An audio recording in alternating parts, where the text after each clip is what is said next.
Esther, chapter 1. Now it came to pass in the days of Ahasuerus. This is Ahasuerus, which reigned from India even unto Ethiopia, over 127 provinces. That in those days, when the king Ahasuerus sat on the throne of his kingdom, which was in Shushan the palace, in the 3rd year of his reign he made a feast unto all his princes and his servants, the power of Persia and Media, the nobles and princes of the provinces being before him. When he showed the riches of his glorious kingdom, and the honor of his excellent majesty many days, even 180 days. And when these days were expired, the king made a feast unto all the people that were present in Shushan the palace, both unto great and small, 7 days in the court of the garden of the king's palace, where were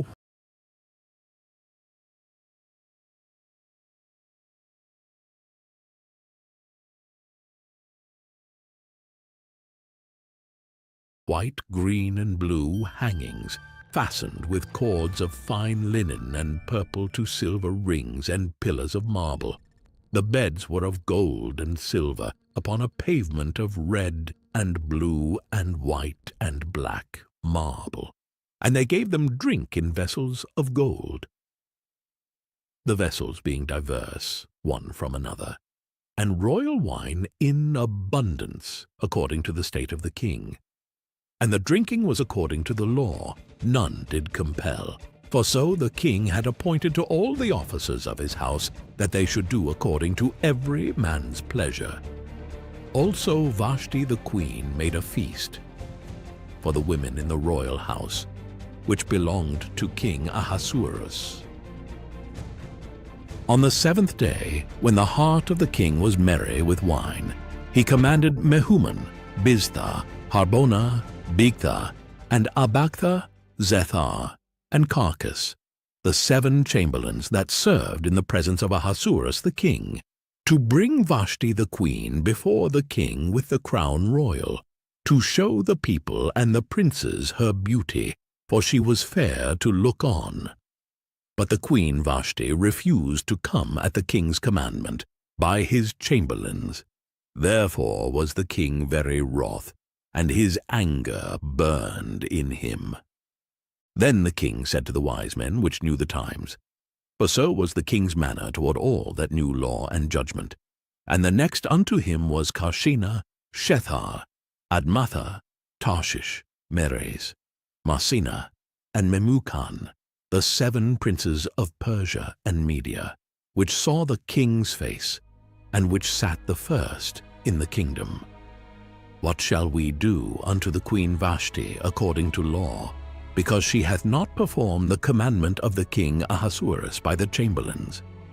And Memucan answered before the king and the princes, Vashti the queen hath not done wrong to the king only, but also to all the princes, and to all the people that are in all the provinces of the king Ahasuerus.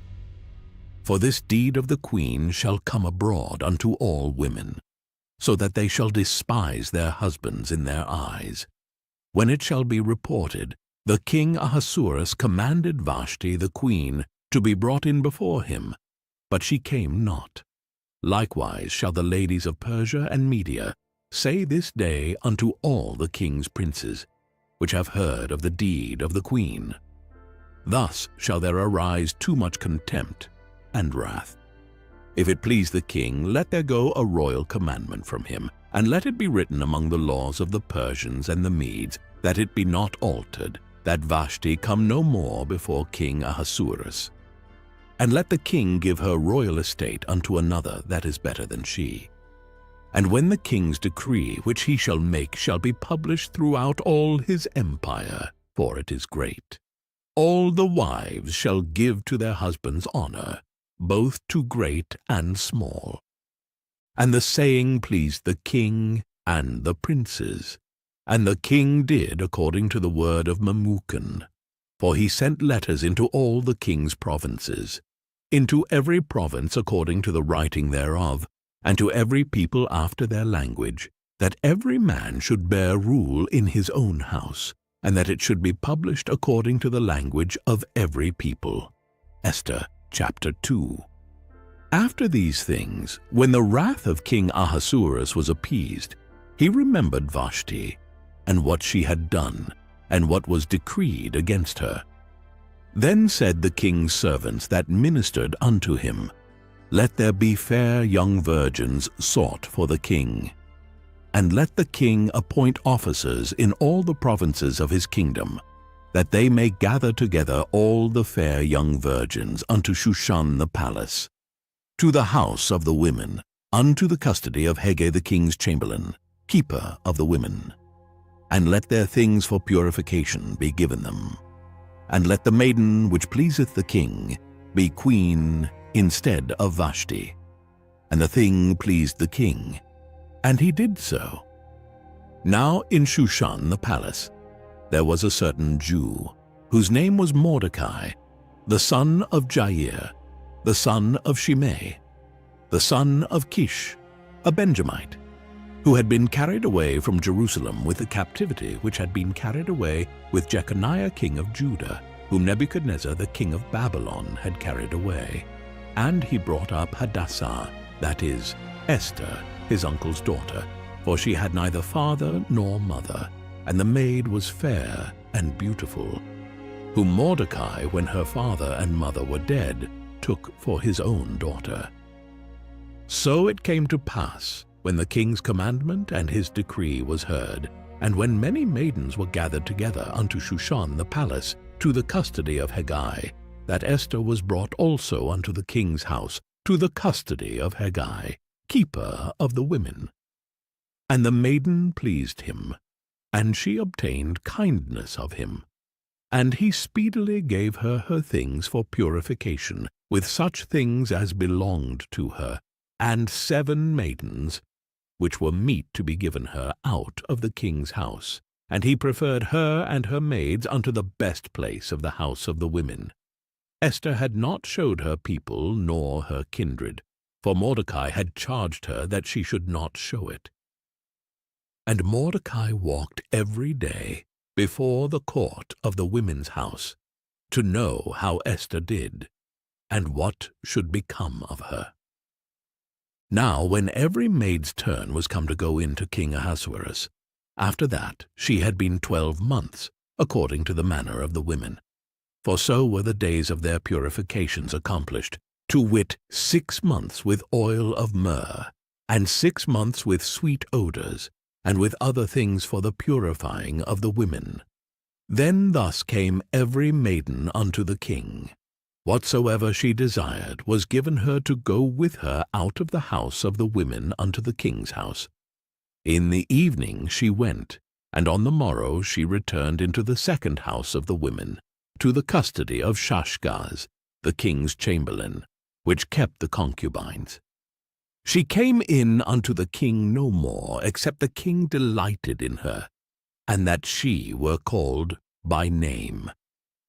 Now when the turn of Esther, the daughter of Abihail, the uncle of Mordecai, who had taken her for his daughter, was come to go in unto the king, she required nothing but what Hegai the king's chamberlain, the keeper of the women, appointed, and Esther obtained favor in the sight of all them that looked upon her. So Esther was taken unto King Ahasuerus into his house royal in the 10th month, which is the month Tebeth, in the 7th year of his reign. And the king loved Esther above all the women, and she obtained grace and favor in his sight more than all the virgins, so that he set the royal crown upon her head, and made her queen instead of Vashti. Then the king made a great feast unto all his princes and his servants, even Esther's feast. And he made a release to the provinces, and gave gifts, according to the state of the king. And when the virgins were gathered together the second time, then Mordecai sat in the king's gate. Esther had not yet showed her kindred nor her people, as Mordecai had charged her. For Esther did the commandment of Mordecai, like as when she was brought up with him. In those days, while Mordecai sat in the king's gate, 2 of the king's chamberlains, Bigthan and Teresh, of those which kept the door, were wroth, and sought to lay hand on the king Ahasuerus. And the thing was known to Mordecai, who told it unto Esther, the queen. And Esther certified the king thereof in Mordecai's name.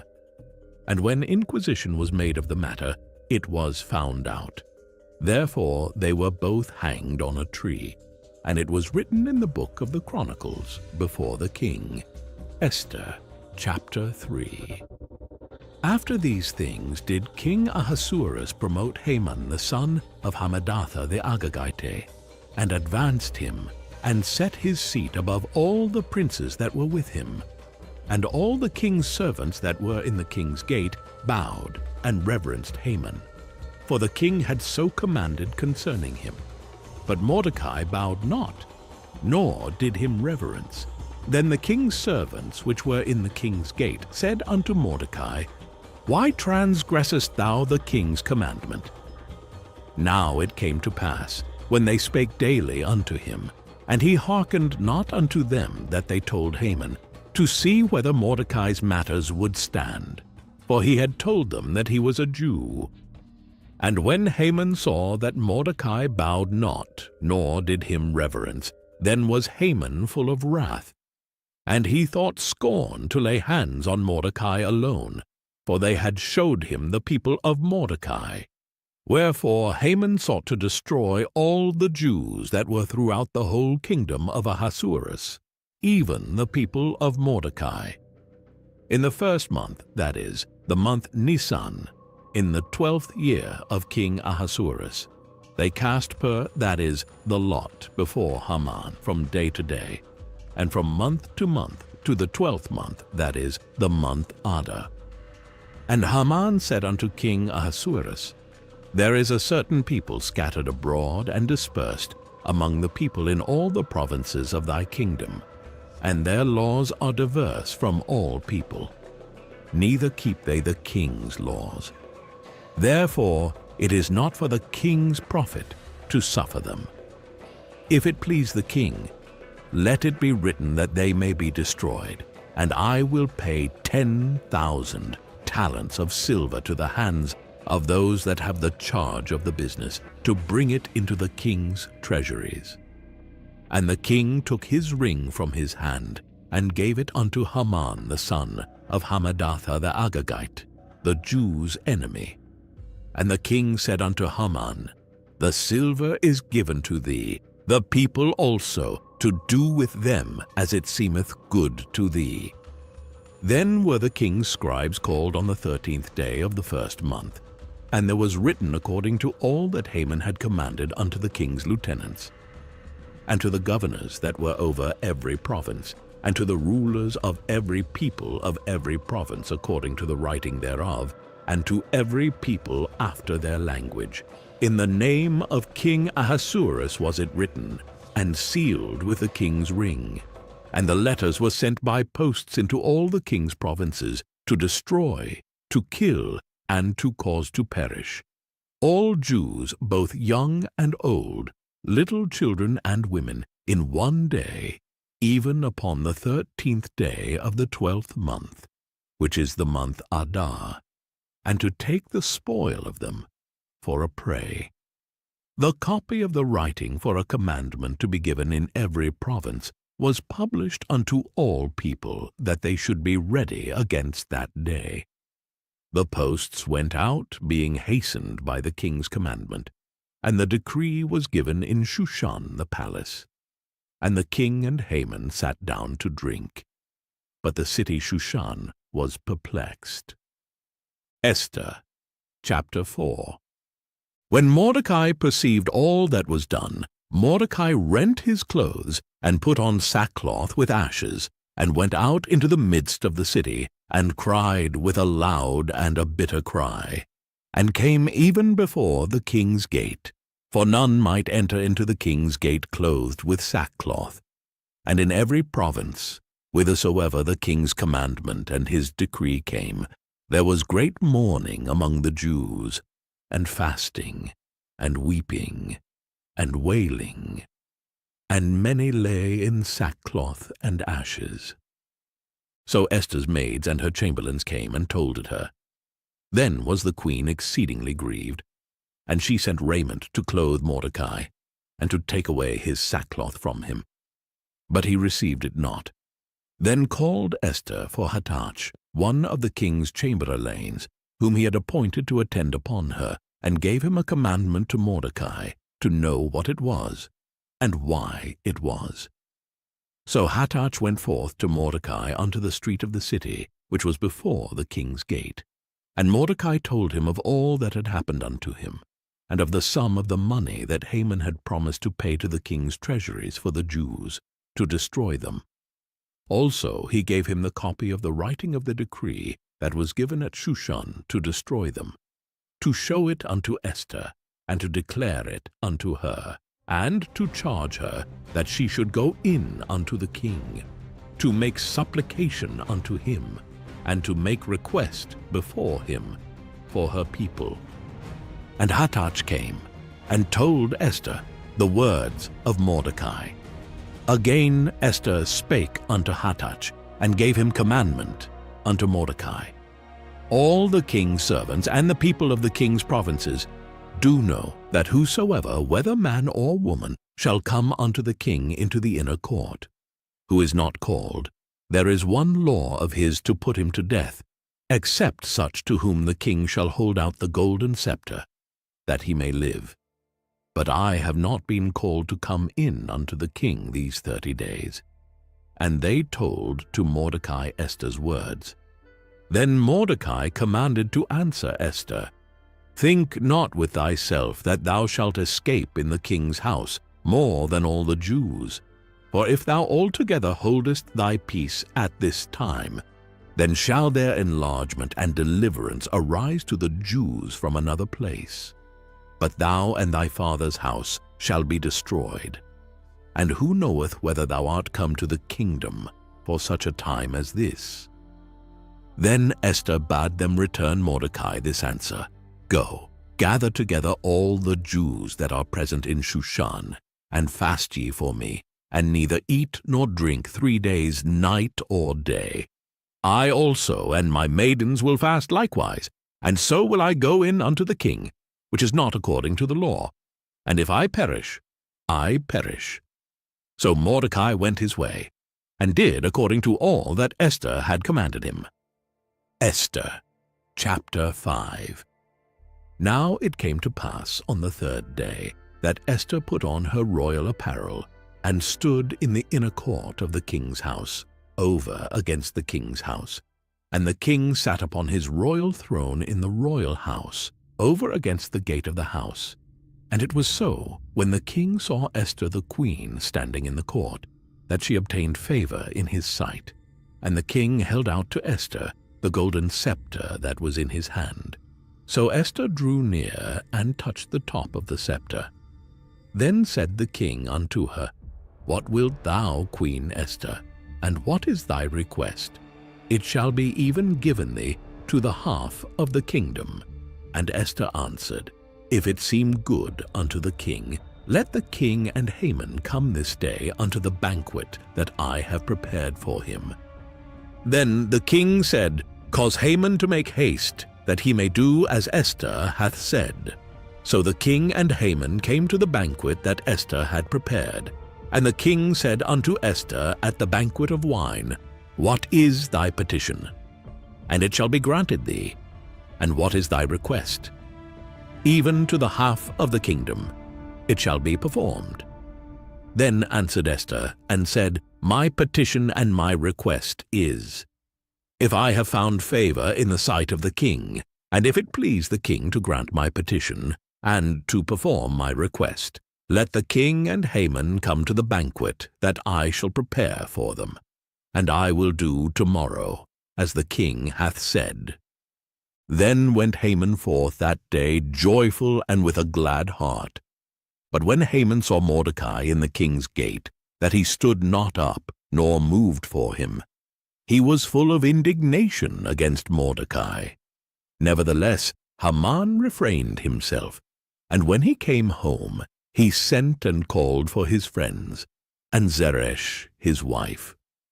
And Haman told them of the glory of his riches, and the multitude of his children, and all the things wherein the king had promoted him, and how he had advanced him above the princes and servants of the king. Haman said moreover, Yea, Esther the queen did let no man come in with the king unto the banquet that she had prepared but myself, and tomorrow am I invited unto her also with the king. Yet all this availeth me nothing, so long as I see Mordecai the Jew sitting at the king's gate. Then said Zeresh his wife and all his friends unto him, Let a gallows be made of 50 cubits high, and tomorrow speak thou unto the king, that Mordecai may be hanged thereon.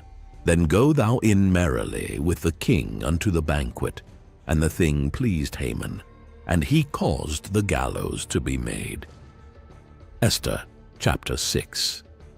On that night could not the king sleep, and he commanded to bring the book of records of the Chronicles, and they were read before the king. And it was found written that Mordecai had told of Bigthana and Teresh, 2 of the king's chamberlains, the keepers of the door, who sought to lay hand on the king Ahasuerus. And the king said, What honor and dignity hath been done to Mordecai for this? Then said the king's servants that ministered unto him, There is nothing done for him. And the king said, Who is in the court? Now Haman was come into the outward court of the king's house, to speak unto the king, to hang Mordecai on the gallows that he had prepared for him. And the king's servant said unto him, Behold, Haman standeth in the court.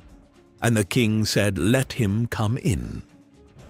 So Haman came in, and the king said unto him, What shall be done unto the man whom the king delighteth to honor? Now Haman thought in his heart, To whom would the king delight to do honor more than to myself?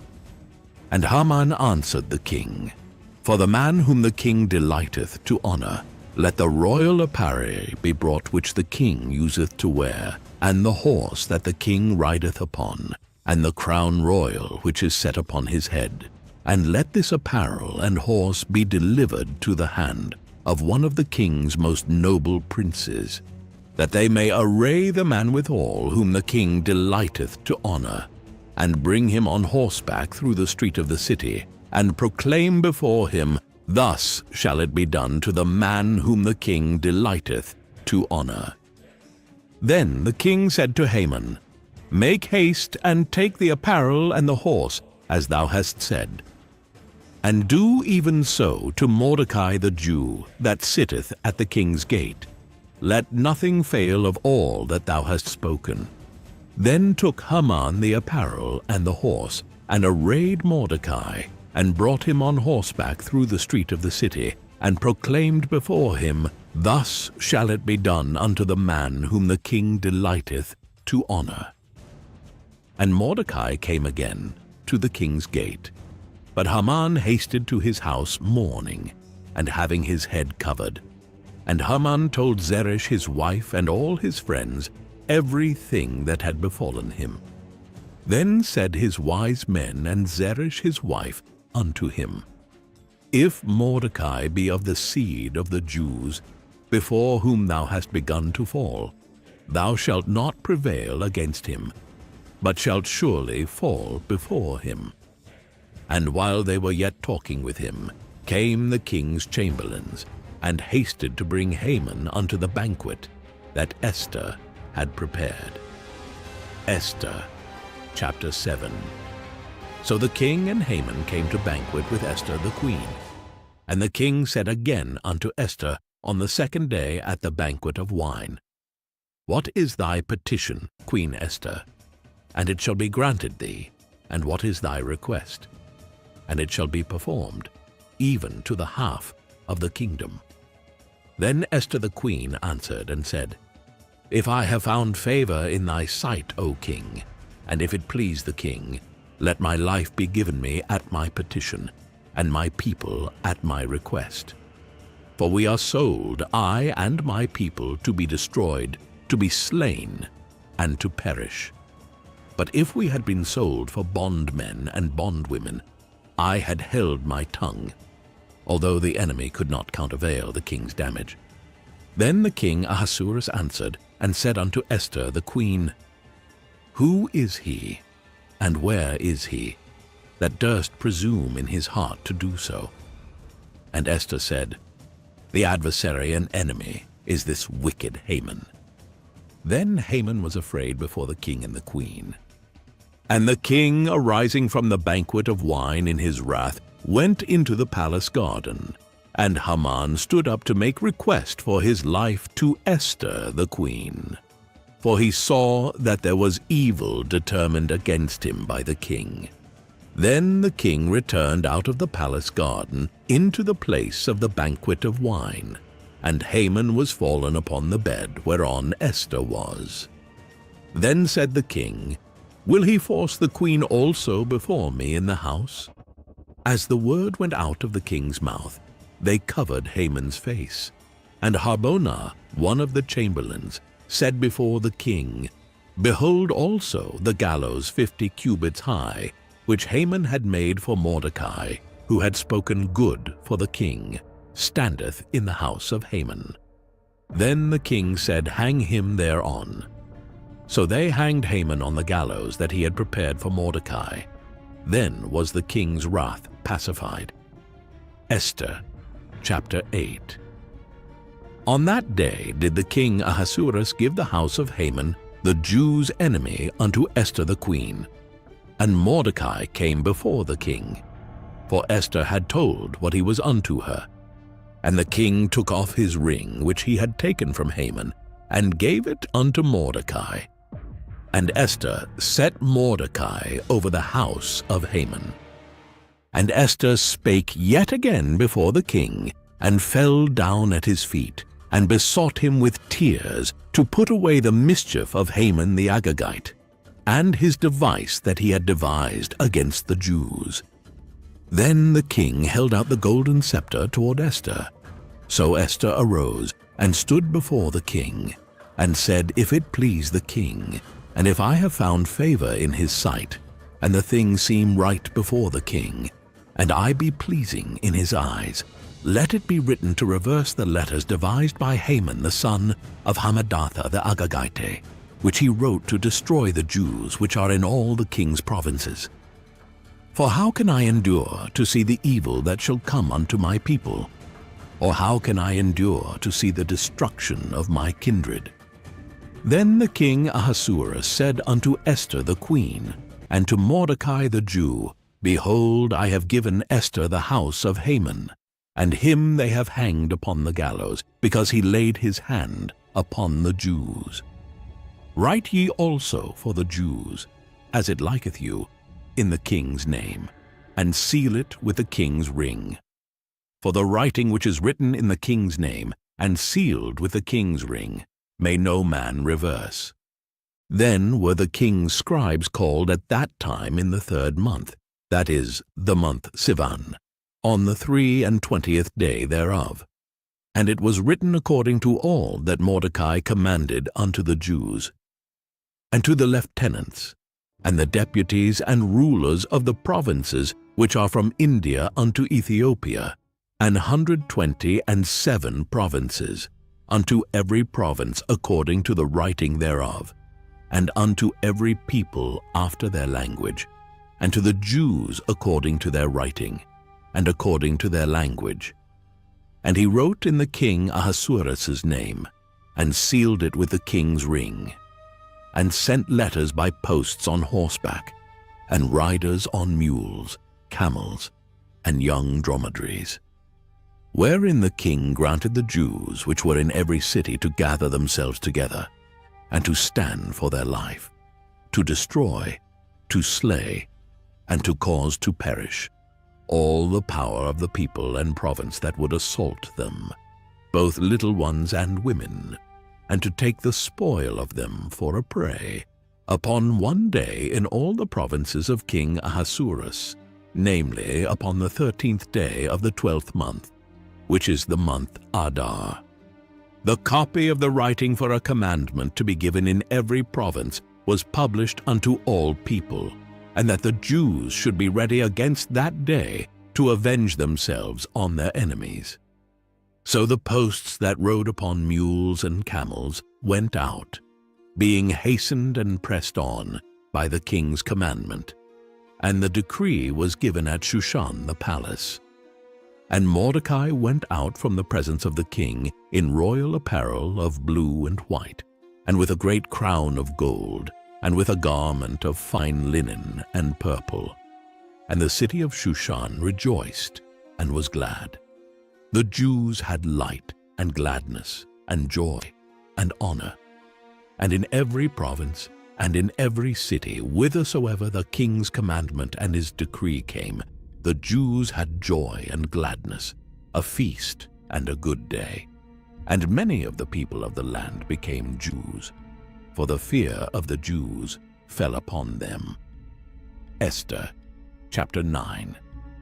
Now in the 12th month, that is, the month Adar, on the 13th day of the same, when the king's commandment and his decree drew near to be put in execution, in the day that the enemies of the Jews hoped to have power over them, though it was turned to the contrary, that the Jews had rule over them that hated them. The Jews gathered themselves together in their cities, throughout all the provinces of the king Ahasuerus, to lay hand on such as sought their hurt, and no man could withstand them, for the fear of them fell upon all people.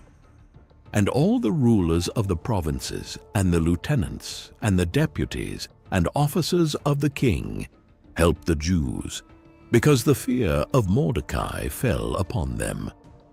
For Mordecai was great in the king's house, and his fame went out throughout all the provinces.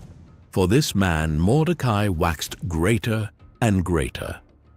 Thus the Jews smote all their enemies with the stroke of the sword, and slaughter, and destruction, and did what they would unto those that hated them. And in Shushan the palace the Jews slew and destroyed 500 men, and Parshandatha, and Dalphon, and Aspatha, and Poratha, and Adaliah, and Aridatha, and Parmashta, and Arisai, and Aridai, and Vajezatha, the 10 sons of Haman the son of Hammedatha, the enemy of the Jews, slew they, but on the spoil laid they not their hand. On that day the number of those that were slain in Shushan the palace was brought before the king. And the king said unto Esther, the queen, the Jews have slain and destroyed 500 men in Shushan the palace, and the 10 sons of Haman. What have they done in the rest of the king's provinces? Now what is thy petition, and it shall be granted thee? Or what is thy request further, and it shall be done? Then said Esther, If it please the king, let it be granted to the Jews which are in Shushan to do tomorrow also, according unto this day's decree, and let Haman's 10 sons be hanged upon the gallows. And the king commanded it so to be done, and the decree was given at Shushan, and they hanged Haman's 10 sons. For the Jews that were in Shushan gathered themselves together on the 14th day also of the month Adar, and slew 300 men at Shushan. But on the prey they laid not their hand. But the other Jews that were in the king's provinces gathered themselves together, and stood for their lives, and had rest from their enemies, and slew of their foes 70 and 5,000. But they laid not their hands on the prey. On the 13th day of the month Adar, and on the 14th day of the same rested they, and made it a day of feasting and gladness. But the Jews that were at Shushan assembled together on the 13th day thereof, and on the 14th thereof. And on the 15th day of the same they rested, and made it a day of feasting and gladness. Therefore the Jews of the villages that dwelt in the unwalled towns made the 14th day of the month Adar a day of gladness and feasting, and a good day, and of sending portions one to another.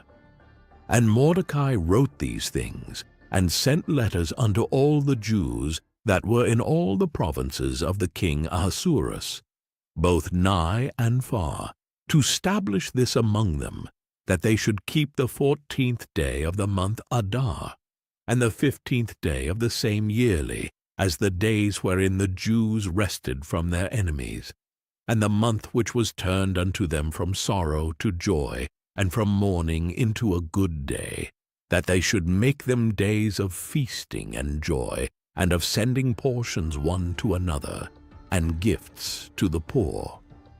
And the Jews undertook to do as they had begun, and as Mordecai had written unto them, because Haman the son of Hammedatha, the Agagite, the enemy of all the Jews, had devised against the Jews to destroy them, and had cast pur, that is, the lot, to consume them, and to destroy them. But when Esther came before the king, he commanded by letters that his wicked device which he devised against the Jews should return upon his own head, and that he and his sons should be hanged on the gallows. Wherefore they called these days Purim, after the name of Pur.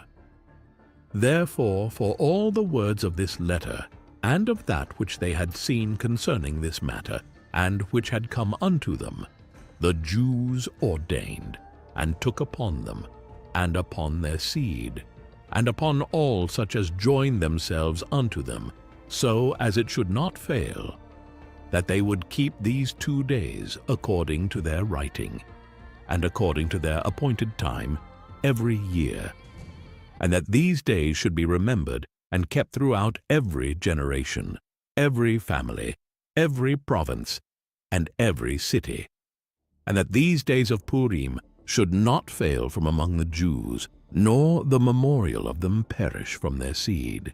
Then Esther, the queen, the daughter of Abihail, and Mordecai the Jew, wrote with all authority to confirm this second letter of Purim. And he sent the letters unto all the Jews, to the 127 provinces of the kingdom of Ahasuerus, with words of peace and truth, to confirm these days of Purim in their times appointed, according as Mordecai the Jew and Esther the queen had enjoined them. And as they had decreed for themselves and for their seed the matters of the fastings and their cry. And the decree of Esther confirmed these matters of Purim, and it was written in the book. Esther, chapter 10. And the king Ahasuerus laid a tribute upon the land, and upon the isles of the sea, and all the acts of his power and of his might, and the declaration of the greatness of Mordecai, whereunto the king advanced him. Are they not written in the book of the chronicles of the kings of Media and Persia? For Mordecai the Jew was next unto King Ahasuerus, and great among the Jews, and accepted of the multitude of his brethren, seeking the wealth of his people, and speaking peace to all his seed.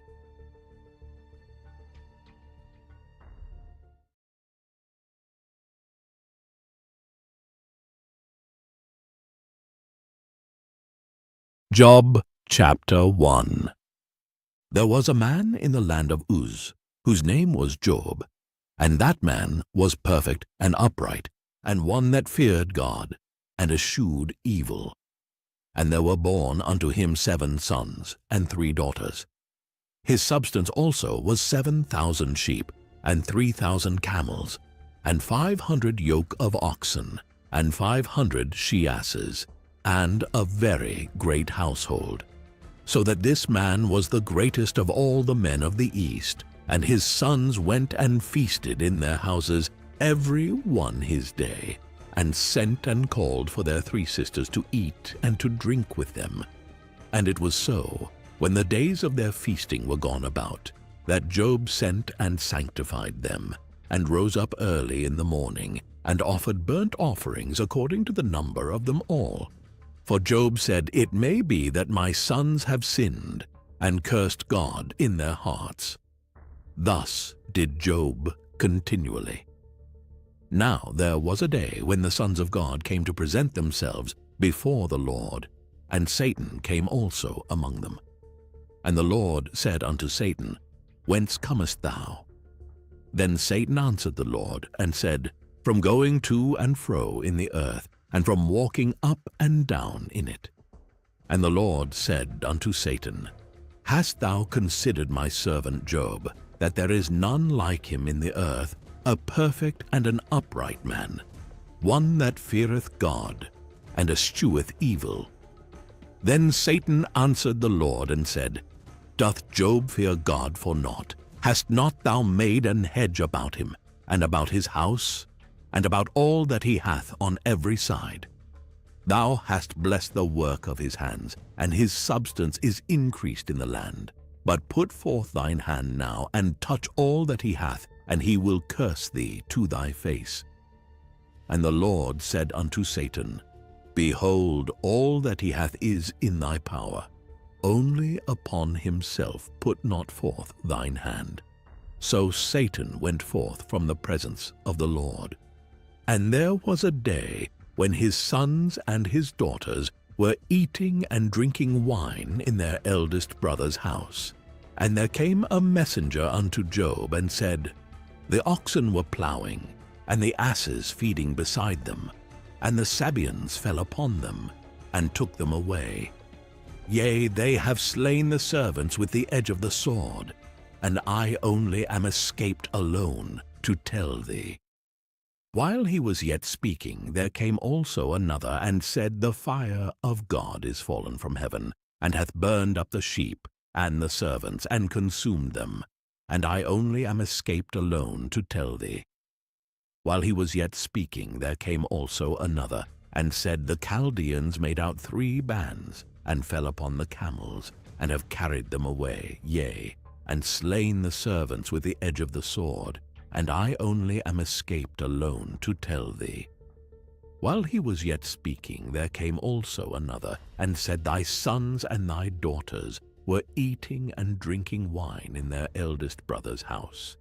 And behold, there came a great wind from the wilderness, and smote the 4 corners of the house, and it fell upon the young men, and they are dead. And I only am escaped alone to tell thee.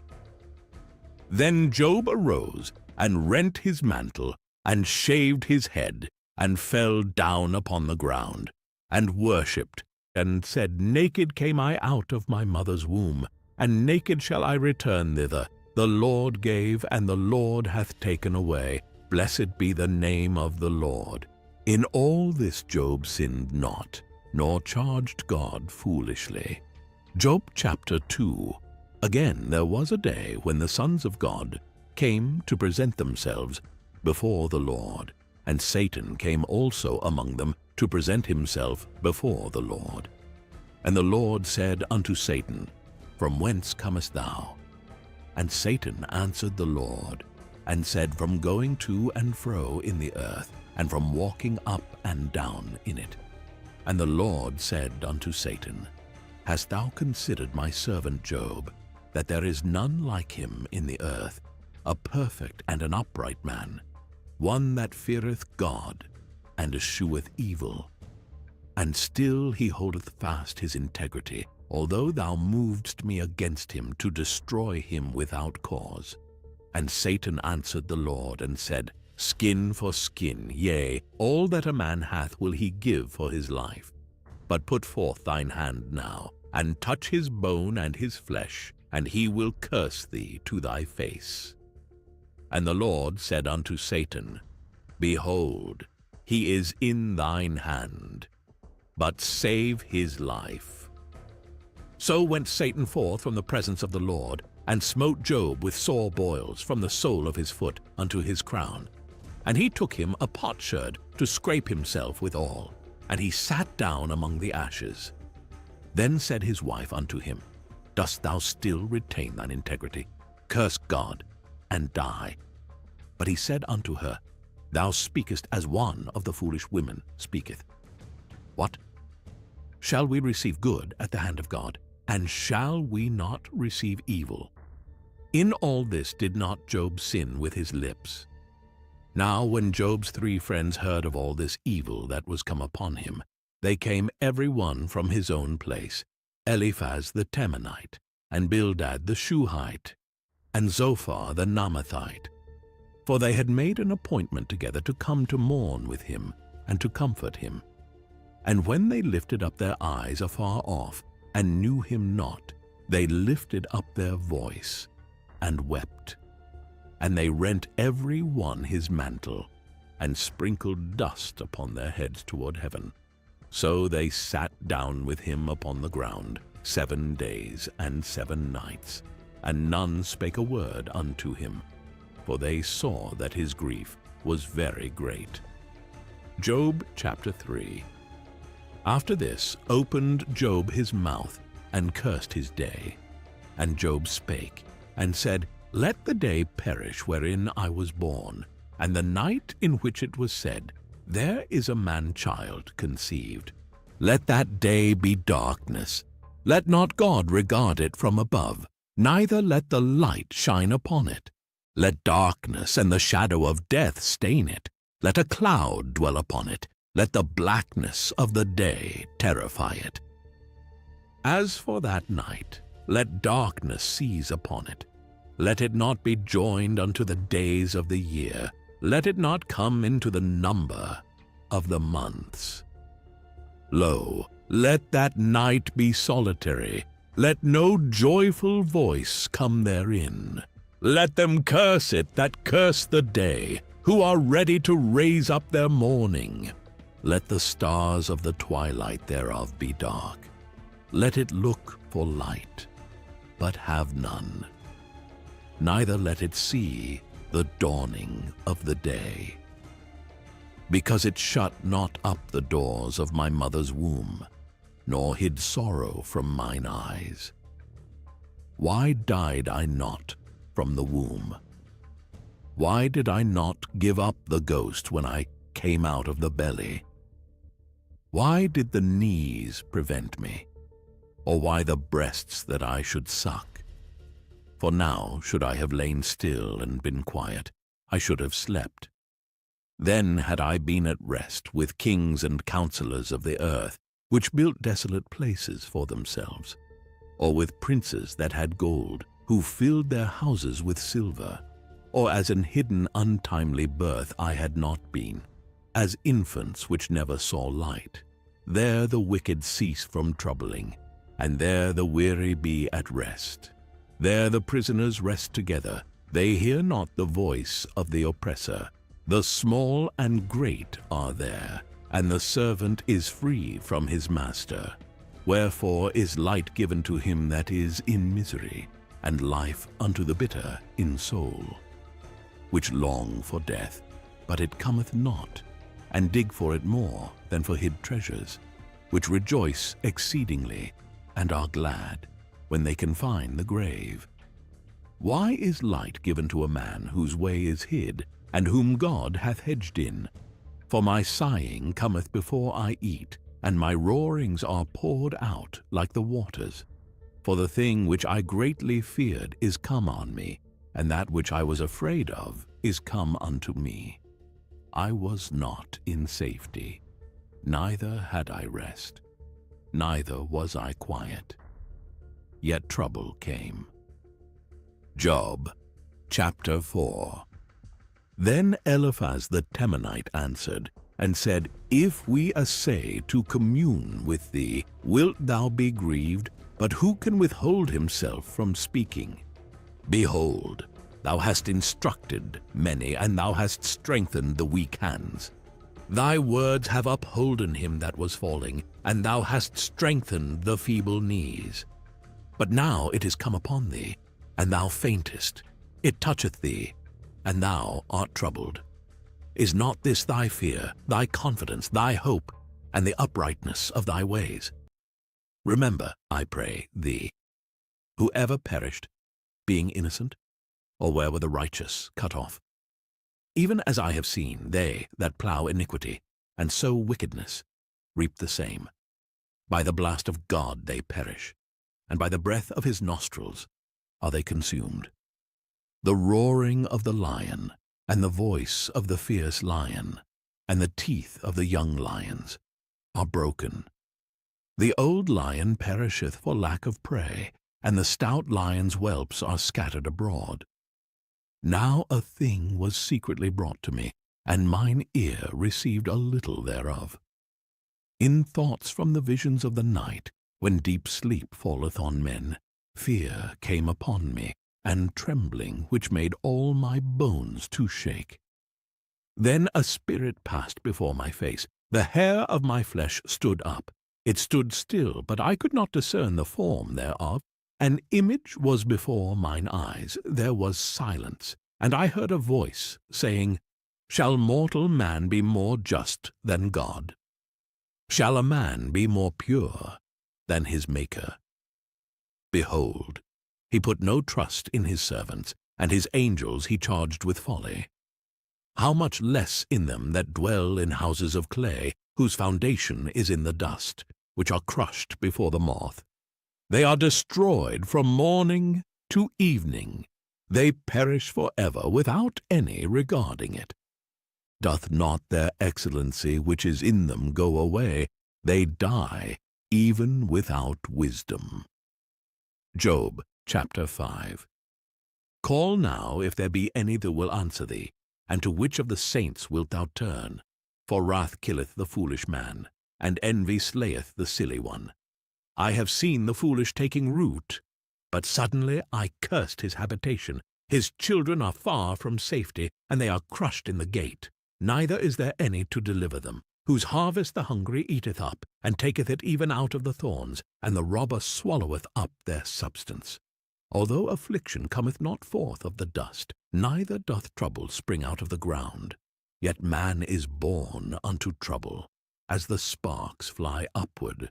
I would seek unto God, and unto God would I commit my cause, which doeth great things and unsearchable, marvelous things without number, who giveth rain upon the earth, and sendeth waters upon the fields, to set up on high those that be low, that those which mourn may be exalted to safety.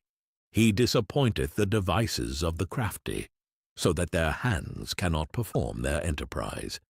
He taketh the wise in their own craftiness, and the counsel of the froward is carried headlong.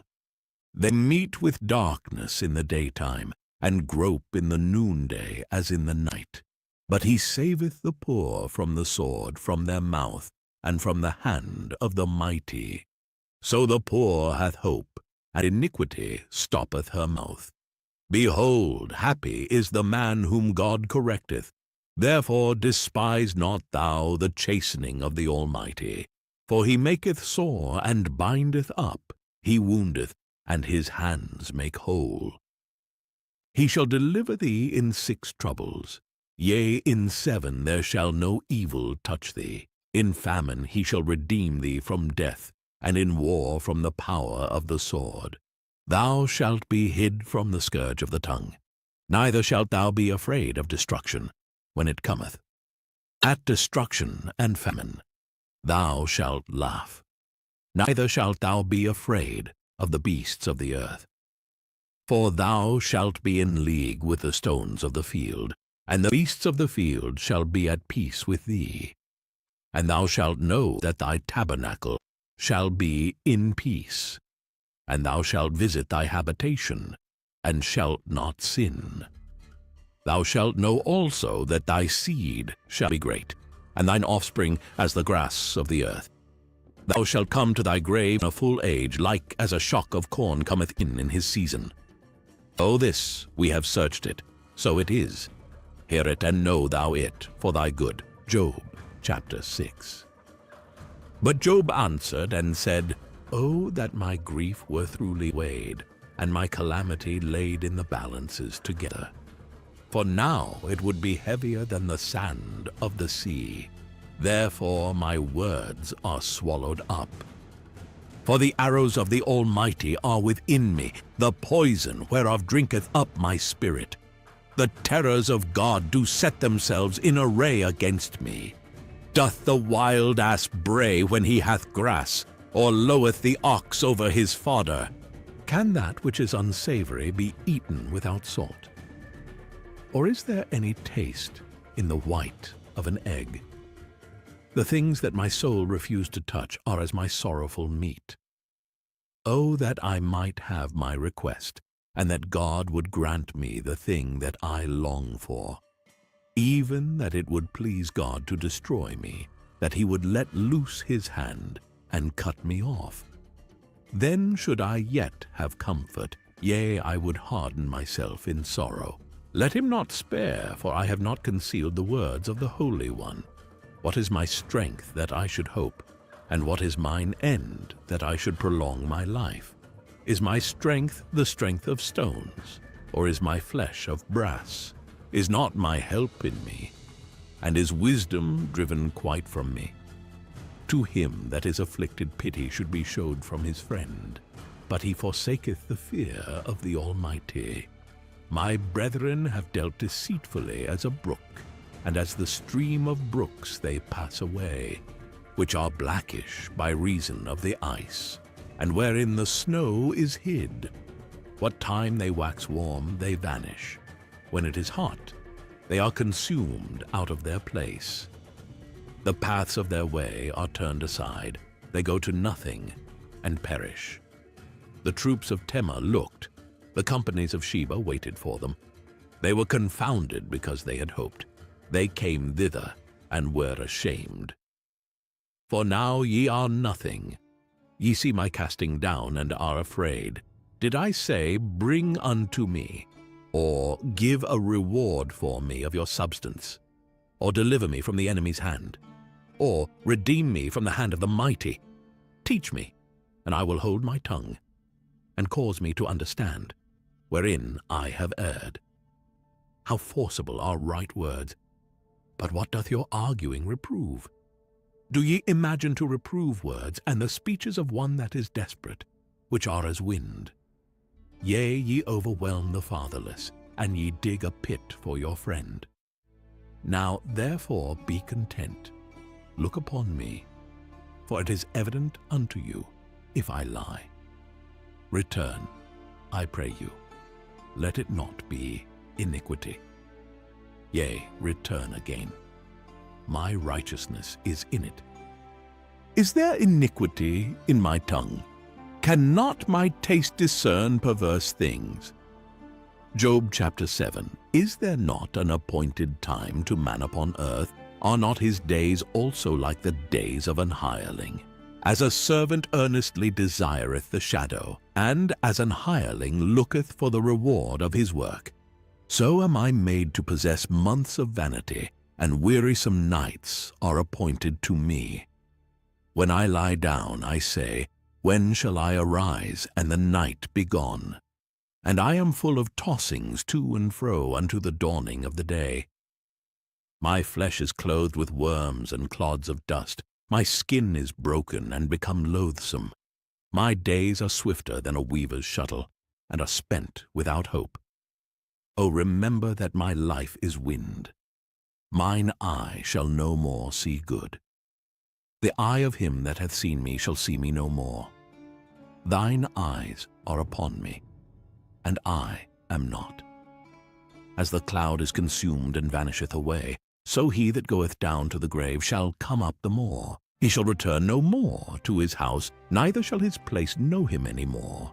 Therefore I will not refrain my mouth. I will speak in the anguish of my spirit. I will complain in the bitterness of my soul. Am I a sea or a whale that thou settest a watch over me? When I say, my bed shall comfort me, my couch shall ease my complaint, then thou scarest me with dreams, and terrifiest me through visions, so that my soul chooseth strangling, and death rather than my life. I loathe it, I would not live alway. Let me alone, for my days are vanity. What is man that thou shouldest magnify him, and that thou shouldest set thine heart upon him, and that thou shouldest visit him every morning, and try him every moment? How long wilt thou not depart from me, nor let me alone till I swallow down my spittle? I have sinned, What shall I do unto thee, O thou preserver of men? Why hast thou set me as a mark against thee, so that I am a burden to myself? And why dost thou not pardon my transgression, and take away mine iniquity?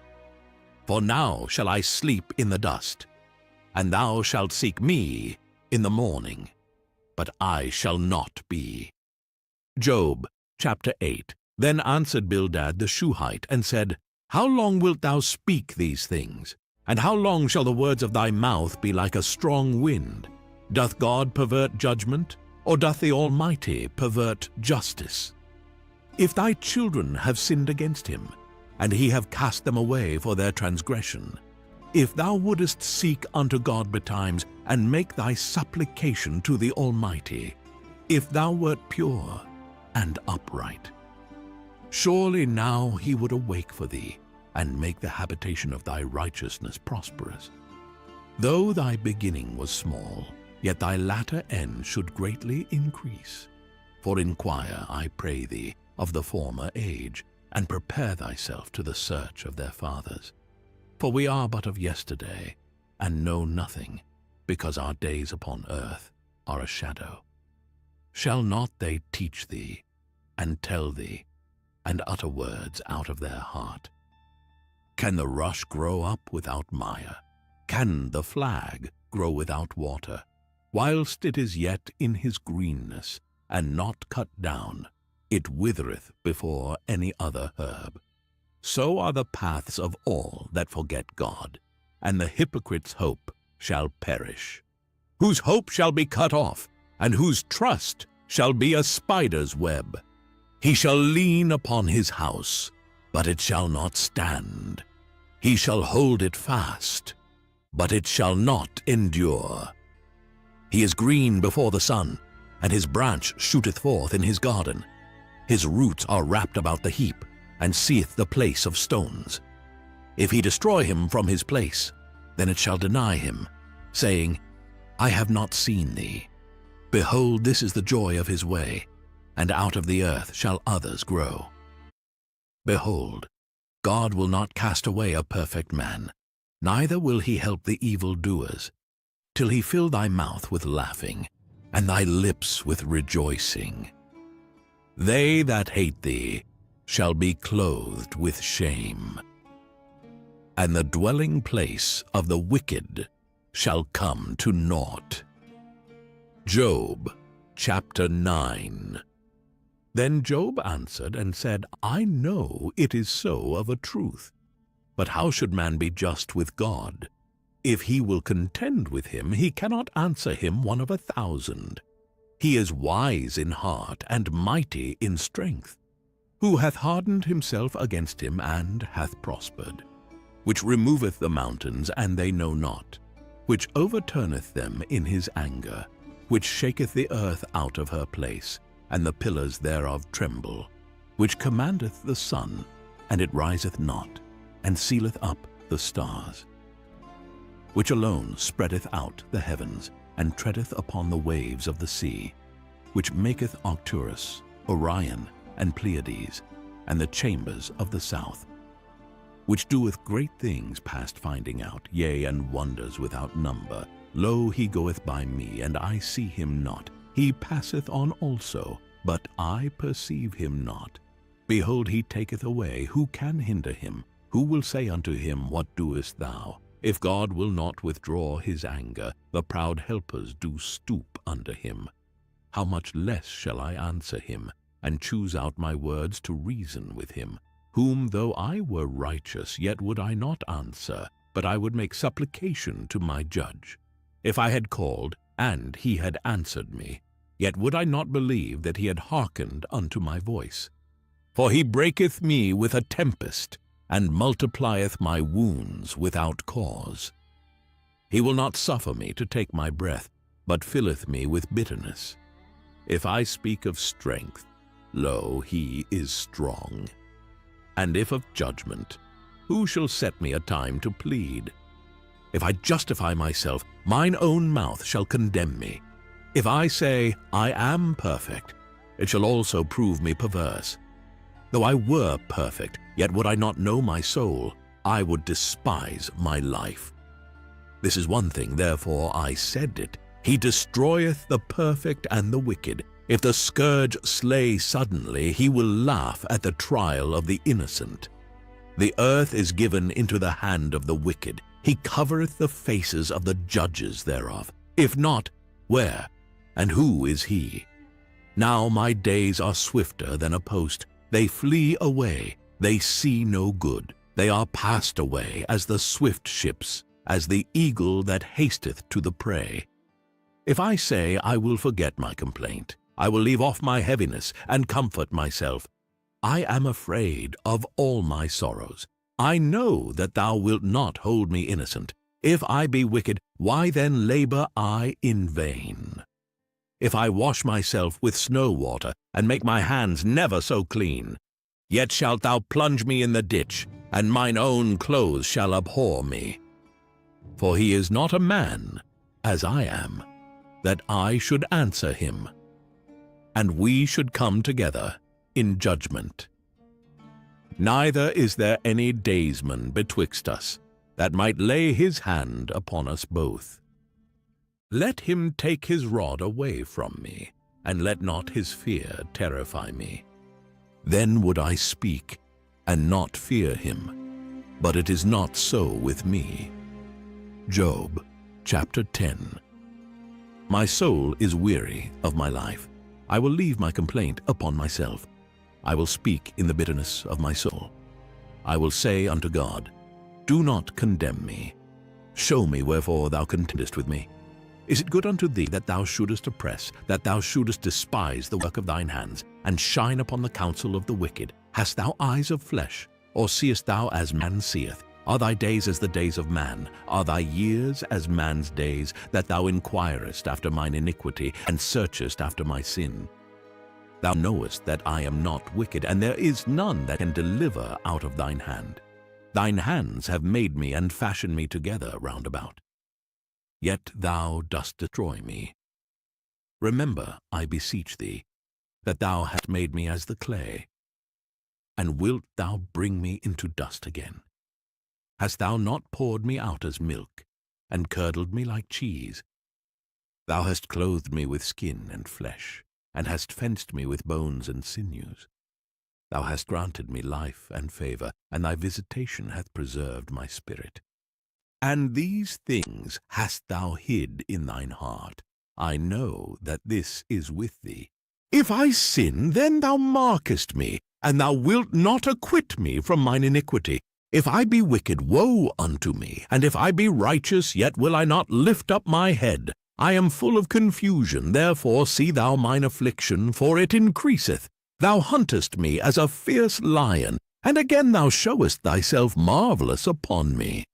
Thou renewest thy witnesses against me, and increasest thine indignation upon me. Changes and war are against me.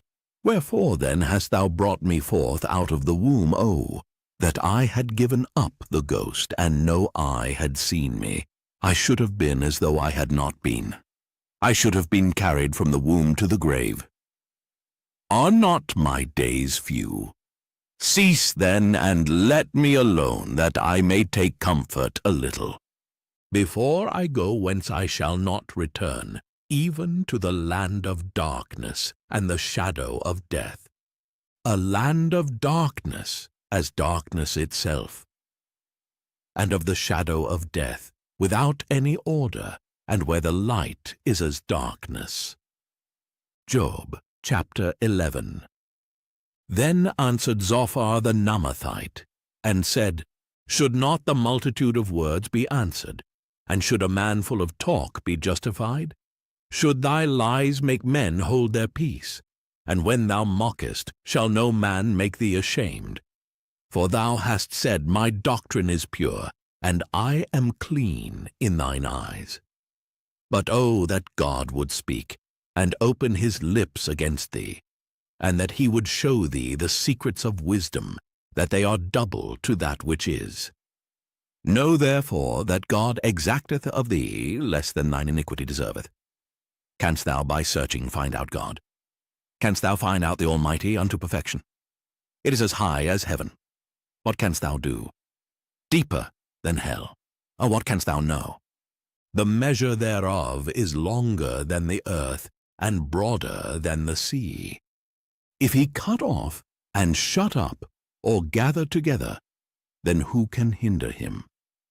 For he knoweth vain men. He seeth wickedness also. Will he not then consider it? For vain man would be wise, though man be born like a wild ass's colt. If thou prepare thine heart, and stretch out thine hands toward him, if iniquity be in thine hand, put it far away, and let not wickedness dwell in thy tabernacles. For then shalt thou lift up thy face without spot, yea, thou shalt be steadfast, and shalt not fear, because thou shalt forget thy misery, and remember it as waters that pass are away. And thine age shall be clearer than the noonday. Thou shalt shine forth, thou shalt be as the morning. And thou shalt be secure, because there is hope. Yea, thou shalt dig about thee, and thou shalt take thy rest in safety. Also thou shalt lie down, and none shall make thee afraid. Yea, many shall make suit unto thee. But the eyes of the wicked shall fail, and they shall not escape. And their hope shall be as the giving up of the ghost. Job chapter 12. And Job answered and said, No doubt but ye are the people, and wisdom shall die with you. But I have understanding as well as you. I am not inferior to you. Yea, who knoweth not such things as these? I am as one mocked of his neighbor, who calleth upon God, and he answereth him. The just upright man is laughed to scorn. He that is ready to slip with his feet is as a lamp despised in the thought of him that is at ease. The tabernacles of robbers prosper, and they that provoke God are secure, into whose hand God bringeth abundantly. But ask now the beasts, and they shall teach thee, and the fowls of the air, and they shall tell thee, or speak to the earth, and it shall teach thee, and the fishes of the sea shall declare unto thee. Who knoweth not in all these that the hand of the Lord hath wrought this? In whose hand is the soul of every living thing, and the breath of all mankind? Doth not the ear try words, and the mouth taste his meat? With the ancient is wisdom, and in length of days understanding. With him is wisdom and strength. He hath counsel and understanding. Behold, he breaketh down, and it cannot be built again. He shutteth up a man, and there can be no opening. Behold, he withholdeth the waters, and they dry up. Also he sendeth them out, and they overturn the earth. With him is strength and wisdom. The deceived and the deceiver are his. He leadeth counselors away spoiled, and maketh the judges fools. He looseth the bond of kings, and girdeth their loins with a girdle. He leadeth princes away spoiled, and overthroweth the mighty. He removeth away the speech of the trusty, and taketh away the understanding of the aged. He poureth contempt upon princes, and weakeneth the strength of the mighty. He discovereth deep things out of darkness, and bringeth out to light the shadow of death. He increaseth the nations, and destroyeth them. He enlargeth the nations, and straiteneth them again. He taketh away the heart of the chief of the people of the earth, and causeth them to wander in a wilderness, where there is no way. They grope in the dark without light, and he maketh them to stagger like a drunken man. Job chapter 13. Lo, mine eye hath seen all this, mine ear hath heard and understood it. What ye know, the same do I know also. I am not inferior unto you. Surely I would speak to the Almighty, and I desire to reason with God. But ye are forgers of lies, ye are all physicians of no value. Oh, that ye would altogether hold your peace, and it should be your wisdom. Hear now my reasoning, and hearken to the pleadings of my lips. Will ye speak wickedly for God, and talk deceitfully for him? Will ye accept his person? Will ye contend for God? Is it good that he should search you out? Or as one man mocketh another, do ye so mock him? He will surely reprove you, if ye do secretly accept persons. Shall not his excellency make you afraid, and his dread fall upon you? Your remembrances are like unto ashes, your bodies to bodies of clay. Hold your peace, let me alone, that I may speak, and let come on me what will. Wherefore do I take my flesh in my teeth, and put my life in mine hand? Though he slay me, yet will I trust in him. But I will maintain mine own ways before him. He also shall be my salvation, for an hypocrite shall not come before him. Hear diligently my speech, and my declaration with your ears. Behold now, I have ordered my cause. I know that I shall be justified. Who is he that will plead with me? For now, if I hold my tongue, I shall give up the ghost. Only do not two things unto me, then will I not hide myself from thee. Withdraw thine hand far from me, and let not thy dread make me afraid. Then call thou, and I will answer, or let me speak, and answer thou me.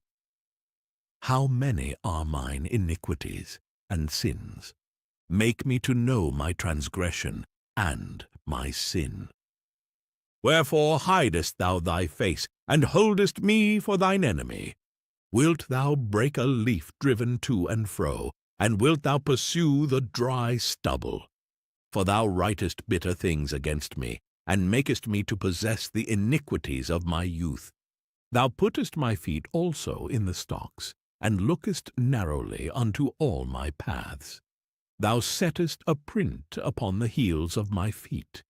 And he, as a rotten thing, consumeth as a garment that is moth-eaten. Job chapter 14. Man that is born of a woman is of few days, and full of trouble. He cometh forth like a flower, and is cut down. He fleeth also as a shadow, and continueth not. And dost thou open thine eyes upon such an one, and bringest me into judgment with thee? Who can bring a clean thing out of an unclean? Not one. Seeing his days are determined, the number of his months are with thee. Thou hast appointed his bounds that he cannot pass. Turn from him that he may rest, till he shall accomplish as an hireling his day. For there is hope of a tree, if it be cut down, that it will sprout again, and that the tender branch thereof will not cease. Though the root thereof wax old in the earth, and the stalk thereof die in the ground. Yet through the scent of water it will bud, and bring forth boughs like a plant. But man dieth, and wasteth away, yea, man giveth up the ghost. And where is he? As the waters fail from the sea, and the flood decayeth and drieth up, so man lieth down and riseth not, till the heavens be no more. They shall not awake, nor be raised out of their sleep. O that thou wouldest hide me in the grave, that thou wouldest keep me secret until thy wrath be past, that thou wouldest appoint me a set time, and remember me. If a man die, shall he live again? All the days of my appointed time will I wait till my change come. Thou shalt call, and I will answer thee. Thou wilt have a desire to the work of thine hands. For now thou numberest my steps, dost thou not watch over my sin? My transgression is sealed up in a bag, and thou sewest up mine iniquity. And surely the mountain falling cometh to naught, and the rock is removed out of his place. The waters wear the stones, Thou washest away the things which grow out of the dust of the earth, and thou destroyest the hope of man.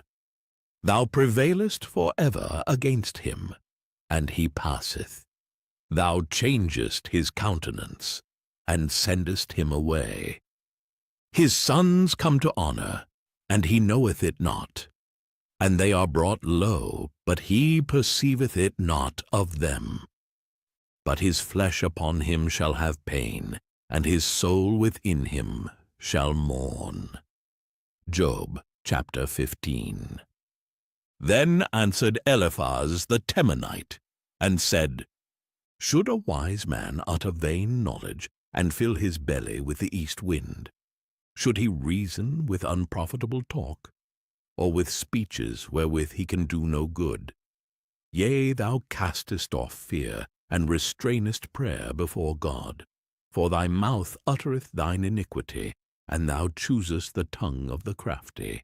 Thine own mouth condemneth thee, and not I. Yea, thine own lips testify against thee. Art thou the first man that was born? Or wast thou made before the hills? Hast thou heard the secret of God? And dost thou restrain wisdom to thyself? What knowest thou that we know not? What understandest thou, which is not in us? With us are both the gray-headed and very aged men, much elder than thy father. Are the consolations of God small with thee? Is there any secret thing with thee? Why doth thine heart carry thee away? And what do thy eyes wink at, that thou turnest thy spirit against God, and lettest such words go out of thy mouth? What is man, that he should be clean? And he which is born of a woman, that he should be righteous? Behold, he putteth no trust in his saints. Yea, the heavens are not clean in his sight. How much more abominable and filthy is man, which drinketh iniquity like water? I will show thee, hear me, and that which I have seen I will declare, which wise men have told from their fathers, and have not hid it. Unto whom alone the earth was given, and no stranger passed among them.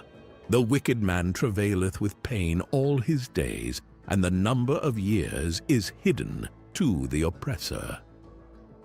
A dreadful sound is in his ears.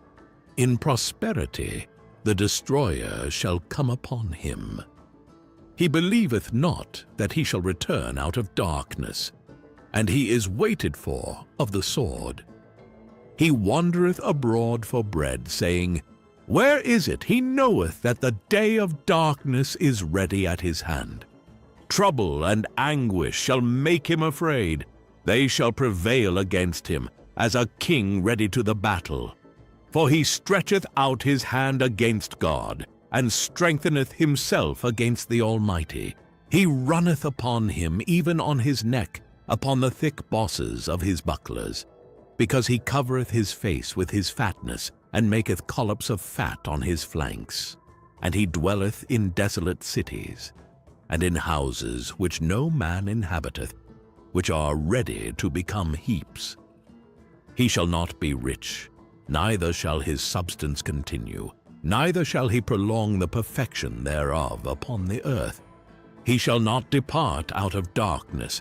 The flame shall dry up his branches, and by the breath of his mouth shall he go away.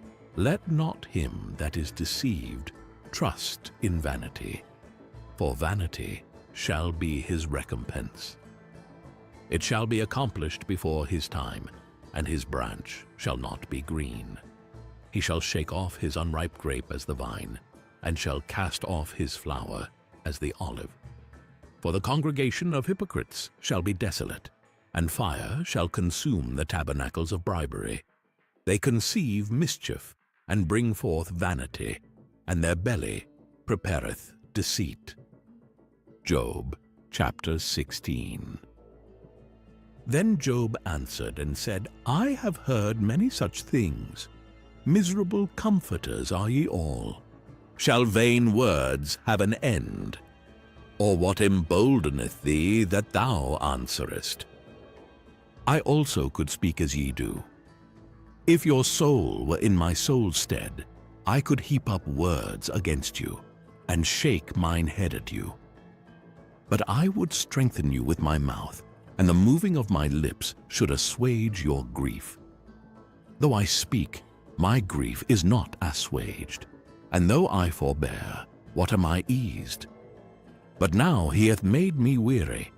Thou hast made desolate all my company, and thou hast filled me with wrinkles, which is a witness against me. And my leanness rising up in me beareth witness to my face. He teareth me in his wrath who hateth me. He gnasheth upon me with his teeth. Mine enemy sharpeneth his eyes upon me. They have gaped upon me with their mouth. They have smitten me upon the cheek reproachfully. They have gathered themselves together against me. God hath delivered me to the ungodly, and turned me over into the hands of the wicked. I was at ease, but he hath broken me asunder. He hath also taken me by my neck, and shaken me to pieces, and set me up for his mark. His archers compass me round about. He cleaveth my reins asunder, and doth not spare. He poureth out my gall upon the ground. He breaketh me with breach upon breach. He runneth upon me like a giant. I have sewed sackcloth upon my skin, and defiled my horn in the dust.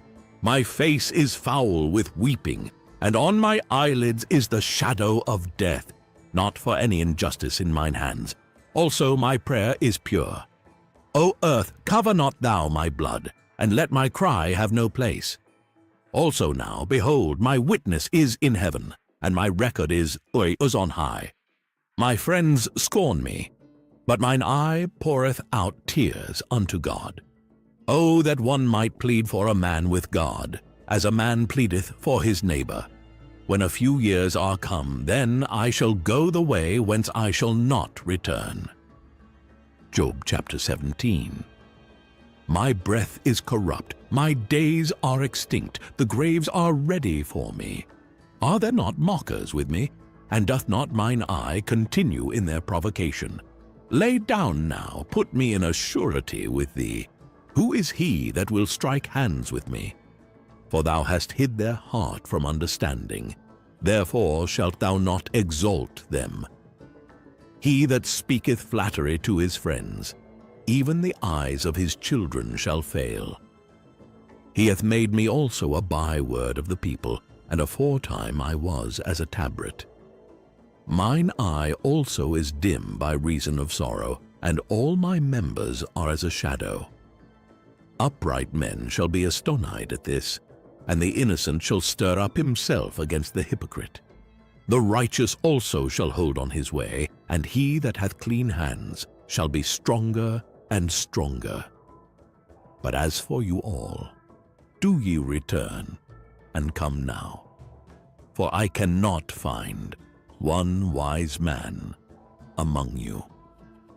My days are past, my purposes are broken off, even the thoughts of my heart.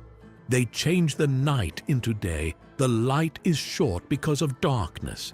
If I wait, the grave is mine house. I have made my bed in the darkness. I have said to corruption, thou art my father. To the worm, thou art my mother and my sister. And where is now my hope? As for my hope, who shall see it? They shall go down to the bars of the pit when our rest together is in the dust. Job chapter 18. Then answered Bildad the Shuhite, and said, How long will it be ere ye make an end of words? Mark, and afterwards we will speak. Wherefore are we counted as beasts, and reputed vile in your sight? He teareth himself in his anger. Shall the earth be forsaken for thee? And shall the rock be removed out of his place? Yea, the light of the wicked shall be put out, and the spark of his fire shall not shine. The light shall be dark in his tabernacle, and his candle shall be put out with him. The steps of his strength shall be straitened, and his own counsel shall cast him down. For he is cast into a net by his own feet, and he walketh upon a snare. The gin shall take him by the heel, and the robber shall prevail against him. The snare is laid for him in the ground, and a trap for him in the way. Terrors shall make him afraid on every side, and shall drive him to his feet. His strength shall be hunger-bitten, and destruction shall be ready at his side. It shall devour the strength of his skin. Even the firstborn of death shall devour his strength. His confidence shall be rooted out of his tabernacle, and it shall bring him to the king of terrors. It shall dwell in his tabernacle, because it is none of his. Brimstone shall be scattered upon his habitation. His roots shall be dried up beneath, and above shall his branch be cut off. His remembrance shall perish from the earth, and he shall have no name in the street. He shall be driven from light into darkness, and chased out of the world. He shall neither have son nor nephew among his people, nor any remaining in his dwellings. They that come after him shall be astonied at his day, as they that went before were affrighted. Surely such are the dwellings of the wicked, and this is the place of him that knoweth not God. Job chapter 19. Then Job answered and said, How long will you vex my soul, and break me in pieces with words? These 10 times have ye reproached me. Ye are not ashamed that ye make yourselves strange to me. And be it indeed that I have erred, mine error remaineth with myself. If indeed ye will magnify yourselves against me, and plead against me my reproach, know now that God hath overthrown me, and hath compassed me with his net. Behold, I cry out of wrong, but I am not heard. I cry aloud, but there is no judgment. He hath fenced up my way that I cannot pass, and he hath set darkness in my paths. He hath stripped me of my glory, and taken the crown from my head. He hath destroyed me on every side, and I am gone. And mine hope hath he removed like a tree. He hath also kindled his wrath against me, and he counteth me unto him as one of his enemies. His troops come together, and raise up their way against me, and encamp round about my tabernacle. He hath put my brethren far from me, and mine acquaintance are verily estranged from me. My kinsfolk have failed, and my familiar friends have forgotten me. They that dwell in mine house, and my maids, count me for a stranger. I am an alien in their sight. I called my servant, and he gave me no answer. I entreated him with my mouth. My breath is strange to my wife, though I entreated for the children's sake of mine own body. Yea, young children despised me. I arose, and they spake against me. All my inward friends abhorred me, and they whom I loved are turned against me. My bone cleaveth to my skin and to my flesh, and I am escaped with the skin of my teeth. Have pity upon me, O ye my friends, for the hand of God hath touched me. Why do ye persecute me as God, and are not satisfied with my flesh? Oh, that my words were now written. Oh, that they were printed in a book, that they were graven with an iron pen and lead in the rock forever. For I know that my Redeemer liveth, and that he shall stand at the latter day upon the earth. And though after my skin worms destroy this body, yet in my flesh shall I see God, whom I shall see for myself, and mine eyes shall behold, and not another, though my reins be consumed within me. But ye should say, Why persecute we him, seeing the root of the matter is found in me? Be ye afraid of the sword, for wrath bringeth the punishments of the sword, that ye may know there is a judgment. Job chapter 20. Then answered Zophar the Naamathite, and said, Therefore do my thoughts cause me to answer, and for this I make haste. I have heard the check of my reproach, and the spirit of my understanding causeth me to answer. Knowest thou not this of old, since man was placed upon earth, that the triumphing of the wicked is short, and the joy of the hypocrite but for a moment? Though his excellency mount up to the heavens, and his head reach unto the clouds, yet he shall perish for ever like his own dung. They which have seen him shall say, Where is he? He shall fly away as a dream, and shall not be found.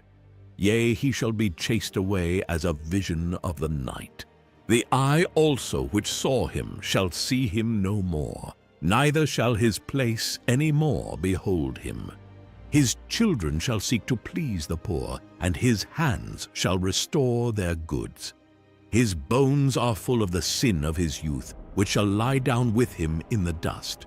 Though wickedness be sweet in his mouth, though he hide it under his tongue, though he spare it and forsake it not, but keep it still within his mouth, yet his meat in his bowels is turned, it is the gall of asps within him.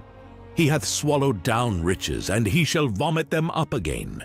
God shall cast them out of his belly. He shall suck the poison of asps. The viper's tongue shall slay him. He shall not see the rivers, the floods, the brooks of honey and butter. That which he labored for shall he restore, and shall not swallow it down. According to his substance shall the restitution be, and he shall not rejoice therein. Because he hath oppressed and hath forsaken the poor, because he hath violently taken away an house which he builded not. Surely he shall not feel quietness in his belly. He shall not save of that which he desired. There shall none of his meat be left, therefore shall no man look for his goods. In the fullness of his sufficiency he shall be in straits. Every hand of the wicked shall come upon him. When he is about to fill his belly, God shall cast the fury of his wrath upon him, and shall rain it upon him while he is eating. He shall flee from the iron weapon, and the bow of steel shall strike him through. It is drawn, and cometh out of the body. Yea, the glittering sword cometh out of his gall. Terrors are upon him. All darkness shall be hid in his secret places. A fire not blown shall consume him. It shall go ill with him that is left in his tabernacle. The heaven shall reveal his iniquity, and the earth shall rise up against him. The increase of his house shall depart, and his goods shall flow away in the day of his wrath. This is the portion of a wicked man from God, and the heritage appointed unto him by God. Job chapter 21. But Job answered and said, Hear diligently my speech, and let this be your consolations. Suffer me that I may speak, and after that I have spoken, mock on. As for me, is my complaint to man? And if it were so, why should not my spirit be troubled? Mark me and be astonished, and lay your hand upon your mouth. Even when I remember, I am afraid, and trembling taketh hold on my flesh. Wherefore do the wicked live, become old, yea, are mighty in power. Their seed is established in their sight with them, and their offspring before their eyes. Their houses are safe from fear, neither is the rod of God upon them. Their bull gendereth, and faileth not. Their cow calveth, and casteth not her calf. They send forth their little ones like a flock, and their children dance. They take the timbrel and harp, and rejoice at the sound of the organ. They spend their days in wealth, and in a moment go down to the grave. Therefore they say unto God, Depart from us, for we desire not the knowledge of thy ways. What is the Almighty that we should serve him? And what profit should we have if we pray unto him? Lo, their good is not in their hand. The counsel of the wicked is far from me. How oft is the candle of the wicked put out, and how oft cometh their destruction upon them? God distributeth sorrows in his anger. They are as stubble before the wind, and as chaff that the storm carrieth away. God layeth up his iniquity for his children. He rewardeth him, and he shall know it. His eyes shall see his destruction, and he shall drink of the wrath of the Almighty. For what pleasure hath he in his house after him, when the number of his months is cut off in the midst? Shall any teach God knowledge? Seeing he judgeth those that are high. One dieth in his full strength, being wholly at ease and quiet. His breasts are full of milk, and his bones are moistened with marrow. And another dieth in the bitterness of his soul, and never eateth with pleasure. They shall lie down alike in the dust, and the worms shall cover them. Behold, I know your thoughts, and the devices which ye wrongfully imagine against me. For ye say, Where is the house of the prince? And where are the dwelling places of the wicked? Have ye not asked them that go by the way? And do ye not know their tokens, that the wicked is reserved to the day of destruction? They shall be brought forth to the day of wrath. Who shall declare his way to his face? And who shall repay him what he hath done? Yet shall he be brought to the grave, and shall remain in the tomb. The clods of the valley shall be sweet unto him, and every man shall draw after him, as there are innumerable before him. How then comfort ye me in vain, seeing in your answers there remaineth falsehood? Job chapter 22. Then Eliphaz the Temanite answered, and said, Can a man be profitable unto God, as he that is wise may be profitable unto himself? Is it any pleasure to the Almighty that thou art righteous? Or is it gain to him that thou makest thy ways perfect? Will he reprove thee for fear of thee? Will he enter with thee into judgment? Is not thy wickedness great, and thine iniquities infinite? For thou hast taken a pledge from thy brother for naught, and stripped the naked of their clothing. Thou hast not given water to the weary to drink, and thou hast withholden bread from the hungry. But as for the mighty man, he had the earth, and the honorable man dwelt in it. Thou hast sent widows away empty, and the arms of the fatherless have been broken. Therefore snares are round about thee, and sudden fear troubleth thee, or darkness that thou canst not see, and abundance of waters cover thee. Is not God in the height of heaven? And behold the height of the stars, how high they are! And thou sayest, How doth God know? Can he judge through the dark cloud? Thick clouds are a covering to him that he seeth not, and he walketh in the circuit of heaven. Hast thou marked the old way which wicked men have trodden, which were cut down out of time, whose foundation was overflown with a flood, which said unto God, Depart from us, and what can the Almighty do for them? Yet he filled their houses with good things. But the counsel of the wicked is far from me. The righteous see it and are glad, and the innocent laugh them to scorn. Whereas our substance is not cut down, but the remnant of them the fire consumeth. Acquaint now thyself with him, and be at peace. Thereby good shall come unto thee. Receive, I pray thee, the law from his mouth, and lay up his words in thine heart. If thou return to the Almighty, thou shalt be built up, thou shalt put away iniquity far from thy tabernacles. Then shalt thou lay up gold as dust, and the gold of Ophir as the stones of the brooks. Yea, the Almighty shall be thy defense, and thou shalt have plenty of silver. For then shalt thou have thy delight in the Almighty, and shalt lift up thy face unto God.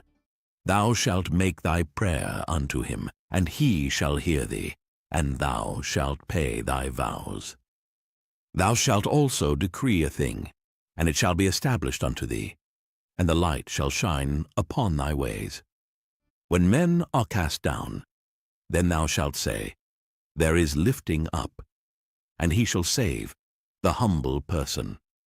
He shall deliver the island of the innocent, and it is delivered by the pureness of thine hands. Job chapter 23. Then Job answered and said, Even today is my complaint bitter. My stroke is heavier than my groaning. Oh, that I knew where I might find him, that I might come even to his seat. I would order my cause before him, and fill my mouth with arguments. I would know the words which he would answer me, and understand what he would say unto me. Will he plead against me with his great power? No, but he would put strength in me. There the righteous might dispute with him. So should I be delivered forever from my judge. Behold, I go forward, but he is not there, and backward, but I cannot perceive him. On the left hand, where he doth work, but I cannot behold him. He hideth himself on the right hand, that I cannot see him. But he knoweth the way that I take. When he hath tried me, I shall come forth as gold. My foot hath held his steps, his way have I kept, and not declined.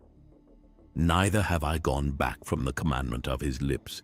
I have esteemed the words of his mouth more than my necessary food. But he is in one mind, and who can turn him? And what his soul desireth, even that he doeth. For he performeth the thing that is appointed for me, and many such things are with him. Therefore am I troubled at his presence. When I consider, I am afraid of him. For God maketh my heart soft, and the Almighty troubleth me. Because I was not cut off before the darkness, neither hath he covered the darkness from my face. Job chapter 24. Why, seeing times are not hidden from the Almighty, do they that know him not see his days? Some remove the landmarks, they violently take away flocks and feed thereof. They drive away the ass of the fatherless. They take the widow's ox for a pledge. They turn the needy out of the way. The poor of the earth hide themselves together. Behold, as wild asses in the desert, go they forth to their work, rising betimes for a prey. The wilderness yieldeth food for them and for their children. They reap every one his corn in the field, and they gather the vintage of the wicked. They cause the naked to lodge without clothing, that they have no covering in the cold. They are wet with the showers of the mountains, and embrace the rock for want of a shelter. They pluck the fatherless from the breast, and take a pledge of the poor. They cause him to go naked without clothing, and they take away the sheaf from the hungry, which make oil within their walls, and tread their winepresses, and suffer thirst. Men groan from out of the city, and the soul of the wounded crieth out. Yet God layeth not folly to them. They are of those that rebel against the light. They know not the ways thereof, nor abide in the paths thereof. The murderer rising with the light killeth the poor and needy, and in the night is as a thief. The eye also of the adulterer waiteth for the twilight, saying, No eye shall see me, and disguiseth his face.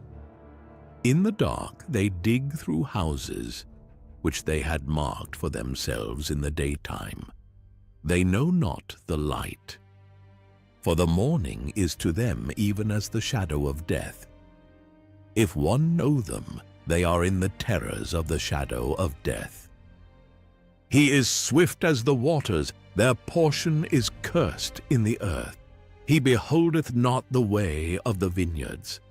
Drought and heat consume the snow waters, so doth the grave those which have sinned.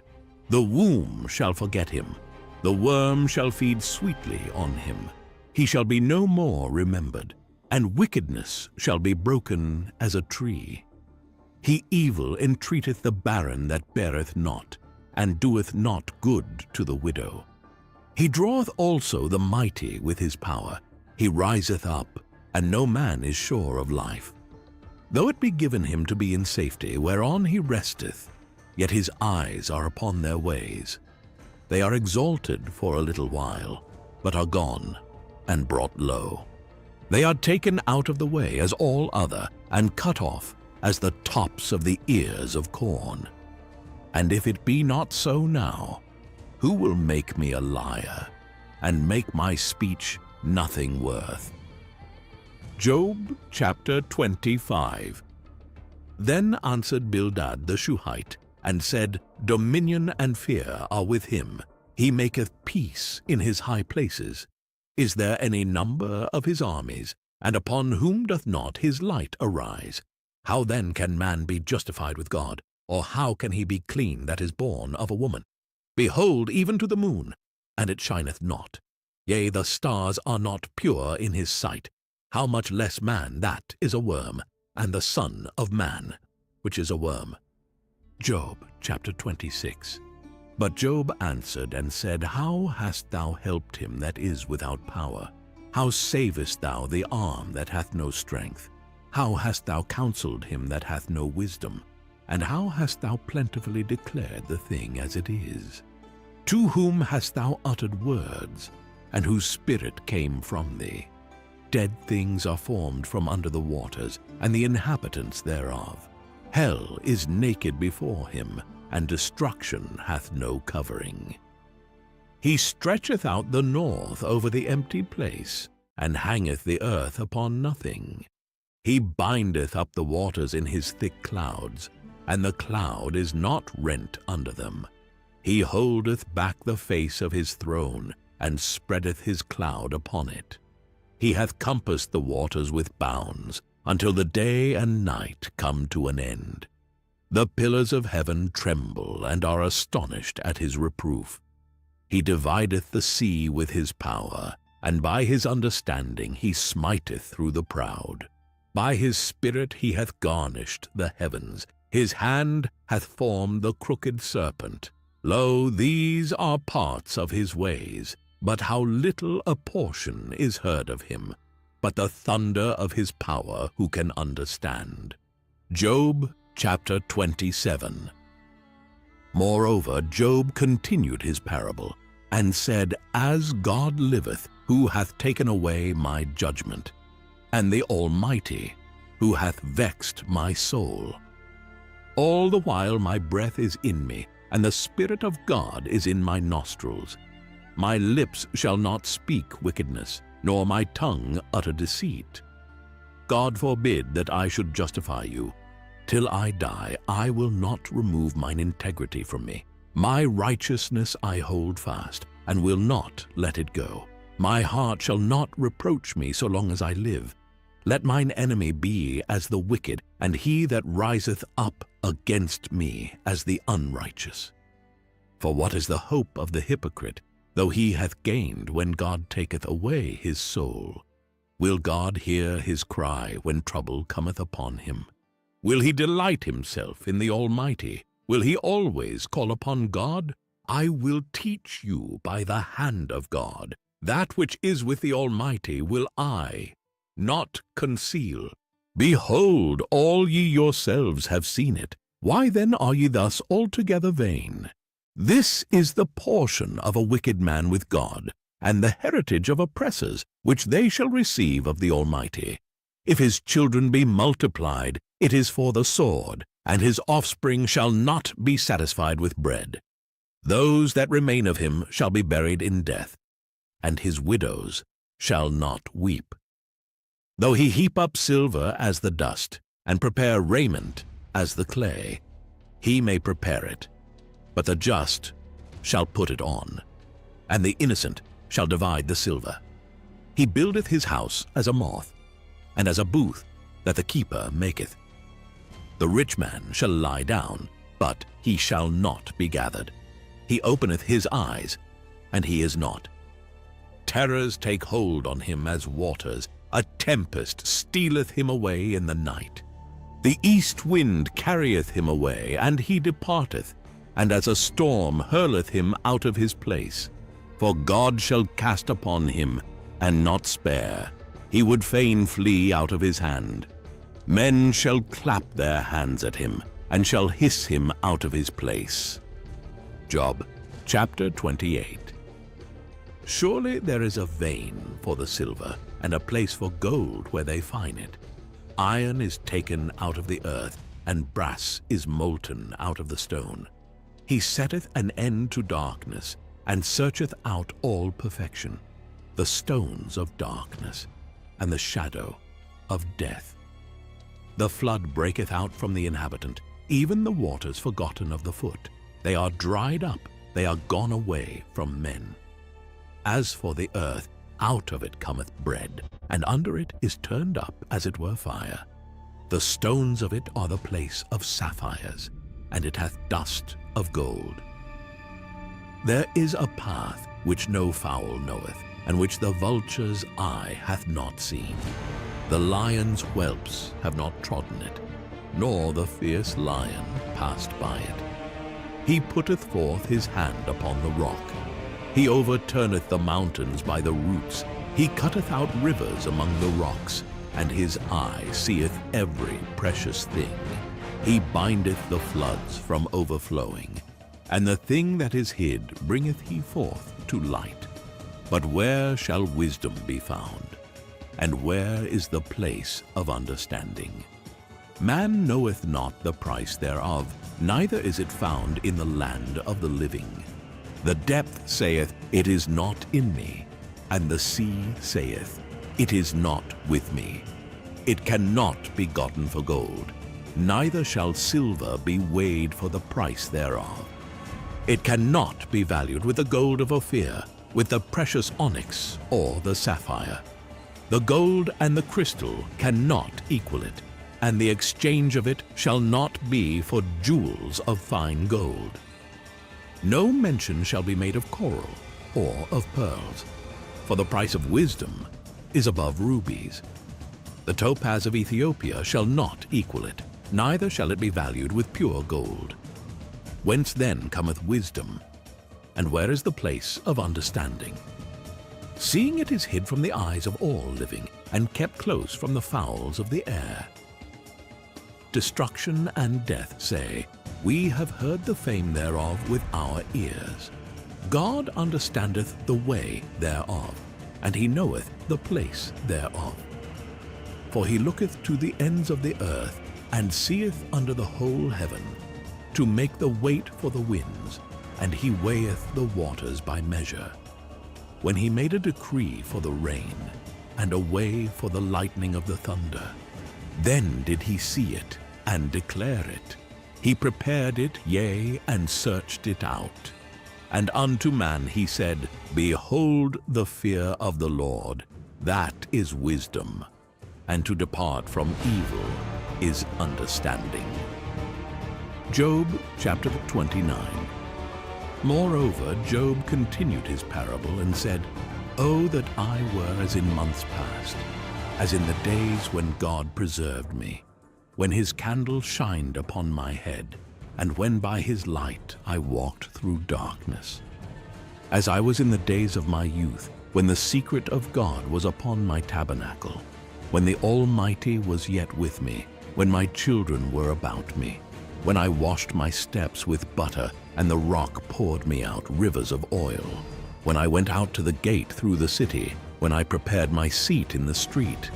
The young men saw me and hid themselves, and the aged arose and stood up. The princes refrained talking and laid their hand on their mouth. The nobles held their peace, and their tongue cleaved to the roof of their mouth.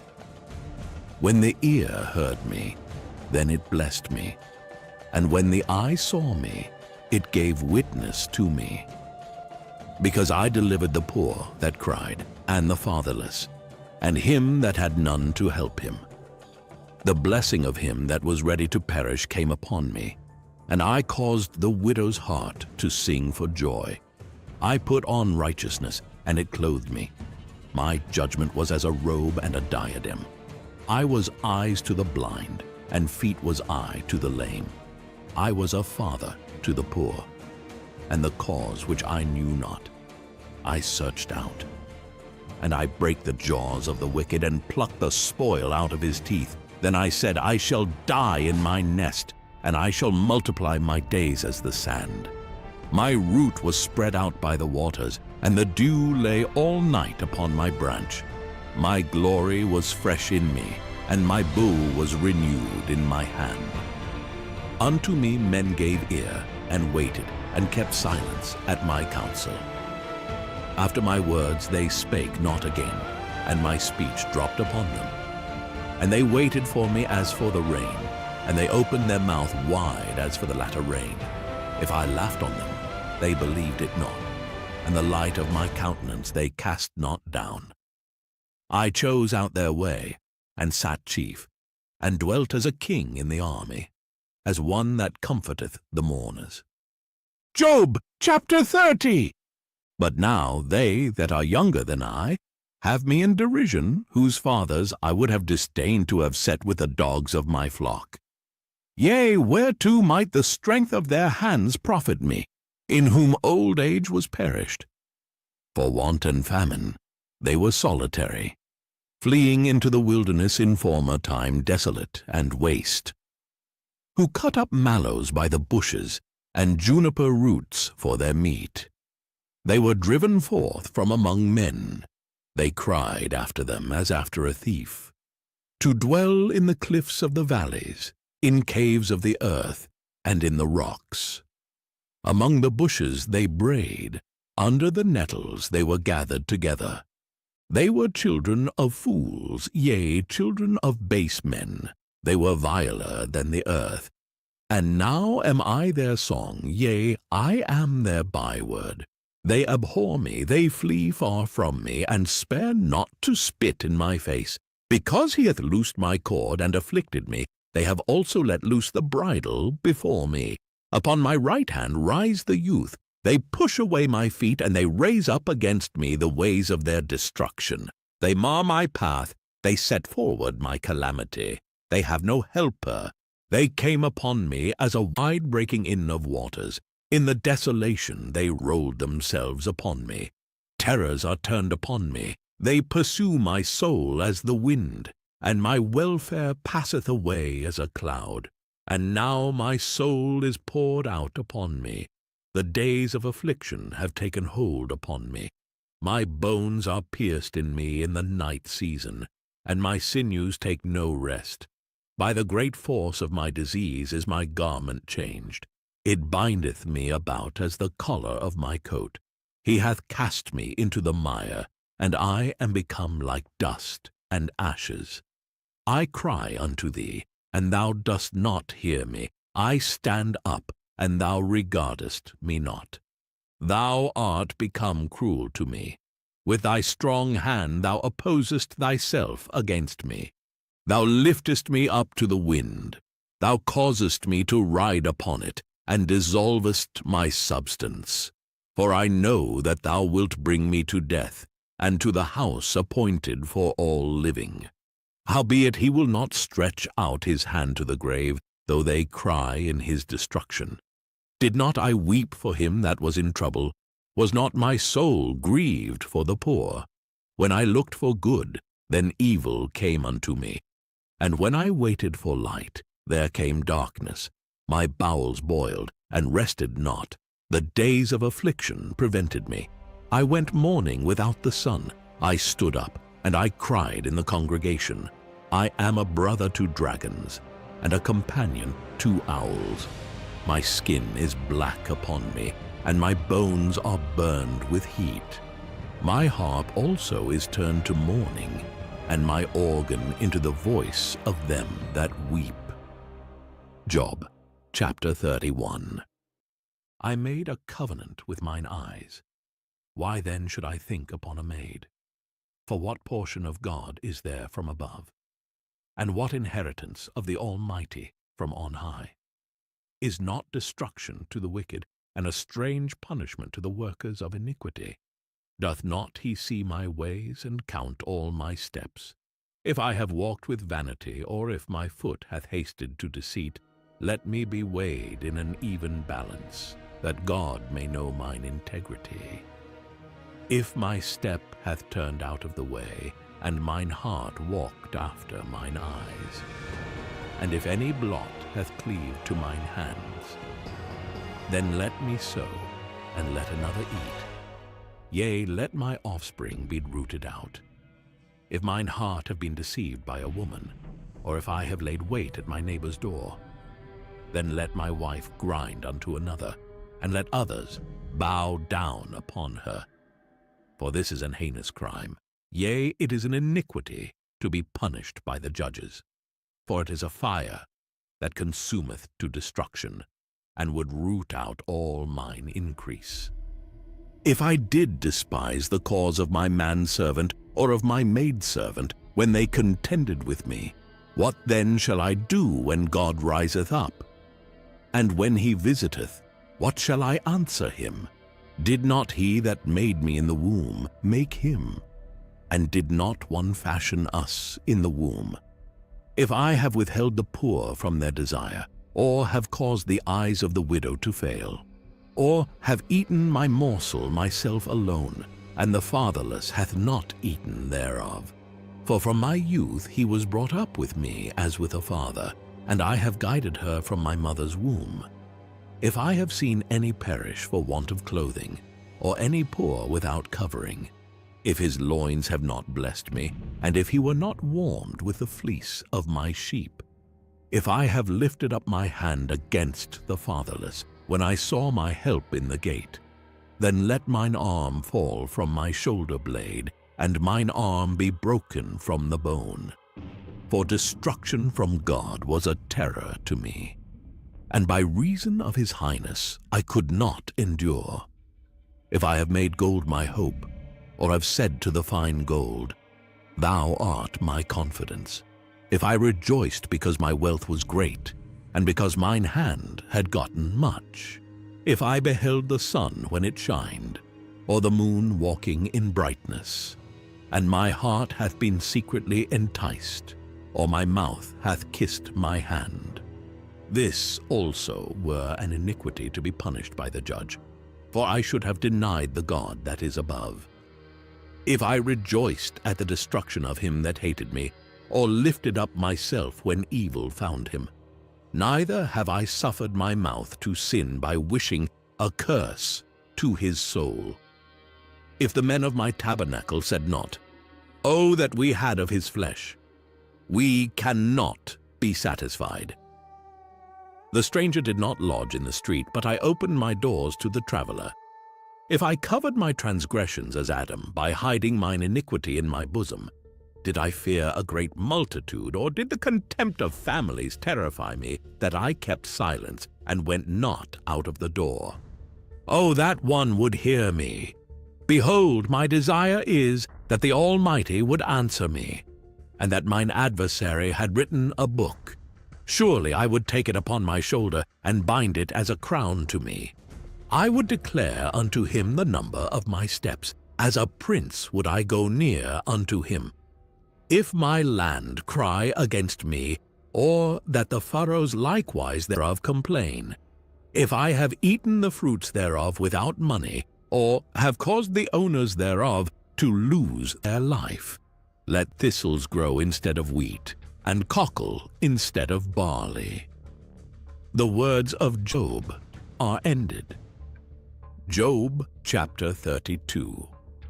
So these three men ceased to answer Job, because he was righteous in his own eyes. Then was kindled the wrath of Elihu the son of Barachel the Buzite, of the kindred of Ram. Against Job was his wrath kindled, because he justified himself rather than God. Also against his three friends was his wrath kindled, because they had found no answer, and yet had condemned Job. Now Elihu had waited till Job had spoken, because they were elder than he. When Elihu saw that there was no answer in the mouth of these three men, then his wrath was kindled. And Elihu the son of Barachel the Buzite answered and said, I am young, and ye are very old. Wherefore I was afraid, and durst not show you mine opinion. I said, Days should speak, and multitude of years should teach wisdom. But there is a spirit in man, and the inspiration of the Almighty giveth them understanding. Great men are not always wise, neither do the aged understand judgment. Therefore I said, Hearken to me, I also will show mine opinion. Behold, I waited for your words. I gave ear to your reasons, whilst ye searched out what to say. Yea, I attended unto you, and behold, there was none of you that convinced Job, or that answered his words. Lest ye should say, We have found out wisdom. God thrusteth him down, not man. Now he hath not directed his words against me, neither will I answer him with your speeches. They were amazed. They answered no more. They left off speaking. When I had waited, for they spake not, but stood still and answered no more. I said, I will answer also my part. I also will show mine opinion. For I am full of matter. The spirit within me constraineth me. Behold, my belly is as wine which hath no vent. It is ready to burst like new bottles. I will speak that I may be refreshed. I will open my lips and answer. Let me not, I pray you, accept any man's person, neither let me give flattering titles unto man. For I know not to give flattering titles. In so doing, my Maker would soon take me away. Job chapter 33. Wherefore, Job, I pray thee, hear my speeches, and hearken to all my words. Behold, now I have opened my mouth, my tongue hath spoken in my mouth. My word shall be of the uprightness of my heart, and my lips shall utter knowledge clearly. The Spirit of God hath made me, and the breath of the Almighty hath given me life. If thou canst answer me, set thy words in order before me. Stand up. Behold, I am according to thy wish in God's stead. I also am formed out of the clay. Behold, my terror shall not make thee afraid, neither shall my hand be heavy upon thee. Surely thou hast spoken in mine hearing, and I have heard the voice of thy word, saying, I am clean without transgression, I am innocent, neither is there iniquity in me. Behold, he findeth occasions against me. He counteth me for his enemy. He putteth my feet in the stocks. He marketh all my paths. Behold, in this thou art not just. I will answer thee, that God is greater than man. Why dost thou strive against him? For he giveth not account of any of his matters. For God speaketh once, yea, twice, yet man perceiveth it not.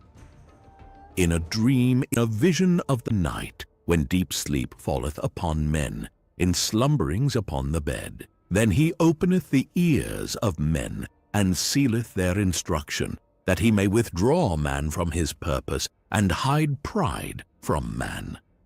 He keepeth back his soul from the pit, and his life from perishing by the sword. He is chastened also with pain upon his bed, and the multitude of his bones with strong pain, so that his life abhorreth bread, and his soul dainty meat. His flesh is consumed away, that it cannot be seen, and his bones that were not seen stick out. Yea, his soul draweth near unto the grave, and his life to the destroyers. If there be a messenger with him, an interpreter, one among 1,000, to show unto man his uprightness, then he is gracious unto him, and saith, Deliver him from going down to the pit. I have found a ransom. His flesh shall be fresher than a child's. He shall return to the days of his youth. He shall pray unto God, and he will be favorable unto him, and he shall see his face with joy, for he will render unto man his righteousness. He looketh upon men, and if any say, I have sinned, and perverted that which was right, and it profited me not, he will deliver his soul from going into the pit, and his life shall see the light.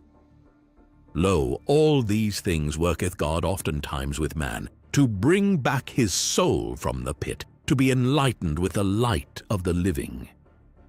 Mark well, O Job, hearken unto me, hold thy peace, and I will speak. If thou hast anything to say, answer me. Speak, for I desire to justify thee. If not, hearken unto me. Hold thy peace, and I shall teach thee wisdom. Job chapter 34. Furthermore, Elihu answered and said, Hear my words, O ye wise men, and give ear unto me, ye that have knowledge. For the ear trieth words, as the mouth tasteth meat. Let us choose to us judgment. Let us know among ourselves what is good. For Job hath said, I am righteous, and God hath taken away my judgment. Should I lie against my right? My wound is incurable without transgression. What man is like Job, who drinketh up scorning like water, which goeth in company with the workers of iniquity, and walketh with wicked men? For he hath said, It profiteth a man nothing that he should delight himself with God. Therefore hearken unto me, ye men of understanding. Far be it from God that he should do wickedness, and from the Almighty that he should commit iniquity. For the work of a man shall he render unto him, and cause every man to find according to his ways. Yea, surely God will not do wickedly, neither will the Almighty pervert judgment. Who hath given him a charge over the earth, or who hath disposed the whole world? If he set his heart upon man, if he gather unto himself his spirit and his breath, all flesh shall perish together, and man shall turn again unto dust. If now thou hast understanding, hear this. Hearken to the voice of my words. Shall even he that hateth right govern? And wilt thou condemn him that is most just? Is it fit to say to a king, Thou art wicked, and to princes, Ye are ungodly? How much less to him that accepteth not the persons of princes, nor regardeth the rich more than the poor? For they all are the work of his hands. In a moment shall they die, and the people shall be troubled at midnight, and pass away, and the mighty shall be taken away without hand. For his eyes are upon the ways of man, and he seeth all his goings. There is no darkness, nor shadow of death, where the workers of iniquity may hide themselves. For he will not lay upon man more than right, that he should enter into judgment with God. He shall break in pieces mighty men without number, and set others in their stead. Therefore he knoweth their works, and he overturneth them in the night, so that they are destroyed. He striketh them as wicked men in the open sight of others, because they turned back from him, and would not consider any of his ways.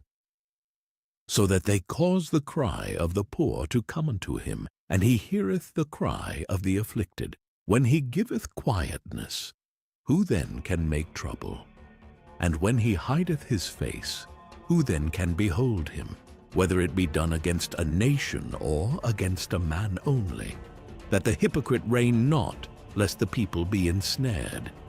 Surely it is meet to be said unto God, I have borne chastisement. I will not offend any more. That which I see not, teach thou me. If I have done iniquity, I will do no more. Should it be according to thy mind, he will recompense it, whether thou refuse or whether thou choose, and not I. Therefore speak what thou knowest. Let men of understanding tell me, and let a wise man hearken unto me. Job hath spoken without knowledge, and his words were without wisdom. My desire is that Job may be tried unto the end, because of his answers for wicked men. For he addeth rebellion unto his sin. He clappeth his hands among us, and multiplieth his words against God. Job chapter 35. Elihu spake moreover, and said, Thinkest thou this to be right, that thou saidst, My righteousness is more than God's? For thou saidst, what advantage will it be unto thee? And what profit shall I have, if I be cleansed from my sin? I will answer thee, and thy companions with thee. Look unto the heavens, and see, and behold the clouds, which are higher than thou. If thou sinnest, what doest thou against him? Or if thy transgressions be multiplied, what doest thou unto him? If thou be righteous, what givest thou him? Or what receiveth he of thine hand? Thy wickedness may hurt a man as thou art, and thy righteousness may profit the Son of Man. By reason of the multitude of oppressions, they make the oppressed to cry. They cry out by reason of the arm of the mighty, but none saith, Where is God my Maker, who giveth songs in the night, who teacheth us more than the beasts of the earth, and maketh us wiser than the fowls of heaven? There they cry, but none giveth answer, because of the pride of evil men. Surely God will not hear vanity, neither will the Almighty regard it. Although thou sayest thou shalt not see him, yet judgment is before him. Therefore trust thou in him. But now, because it is not so, he hath visited in his anger, yet he knoweth it not in great extremity. Therefore doth Job open his mouth in vain. He multiplieth words without knowledge. Job chapter 36. Elihu also proceeded and said, Suffer me a little, and I will show thee that I have yet to speak on God's behalf. I will fetch my knowledge from afar, and will ascribe righteousness to my Maker. For truly my words shall not be false. He that is perfect in knowledge is with thee. Behold, God is mighty, and despiseth not any. He is mighty in strength and wisdom. He preserveth not the life of the wicked, but giveth right to the poor. He withdraweth not his eyes from the righteous, but with kings are they on the throne. Yea, he doth establish them forever, and they are exalted. And if they be bound in fetters, and be holden in cords of affliction, then he showeth them their work, and their transgressions that they have exceeded. He openeth also their ear to discipline, and commandeth that they return from iniquity. If they obey and serve him, they shall spend their days in prosperity, and their years in pleasures. But if they obey not, they shall perish by the sword, and they shall die without knowledge. But the hypocrites in heart heap up wrath. They cry not when he bindeth them. They die in youth, and their life is among the unclean. He delivereth the poor in his affliction, and openeth their ears in oppression. Even so would he have removed thee out of the strait into a broad place, where there is no straightness, and that which should be set on thy table should be full of fatness. But thou hast fulfilled the judgment of the wicked. Judgment and justice take hold on thee. Because there is wrath, beware lest he take thee away with his stroke. Then a great ransom cannot deliver thee. Will he esteem thy riches? No, not gold, nor all the forces of strength. Desire not the night when people are cut off in their place. Take heed, regard not iniquity, for this hast thou chosen rather than affliction. Behold, God exalteth by his power. Who teacheth like him? Who hath enjoined him his way? Or who can say, Thou hast wrought iniquity? Remember that thou magnify his work, which men behold. Every man may see it. Man may behold it afar off. Behold, God is great, and we know him not, neither can the number of his years be searched out. For he maketh small the drops of water, they pour down rain according to the vapor thereof, which the clouds do drop and distill upon man abundantly. Also can any understand the spreadings of the clouds, or the noise of his tabernacle? Behold, he spreadeth his light upon it, and covereth the bottom of the sea. For by them judgeth he the people, he giveth meat in abundance. With clouds he covereth the light, and commandeth it not to shine by the cloud that cometh betwixt. The noise thereof showeth concerning it, the cattle also concerning the vapor. Job chapter 37. At this also my heart trembleth, and is moved out of his place. Hear attentively the noise of his voice, and the sound that goeth out of his mouth. He directeth it unto the whole heaven, and his lightning unto the ends of the earth. After it a voice roareth. He thundereth with the voice of his excellency, and he will not stay them when his voice is heard. God thundereth marvelously with his voice. Great things doeth he which we cannot comprehend.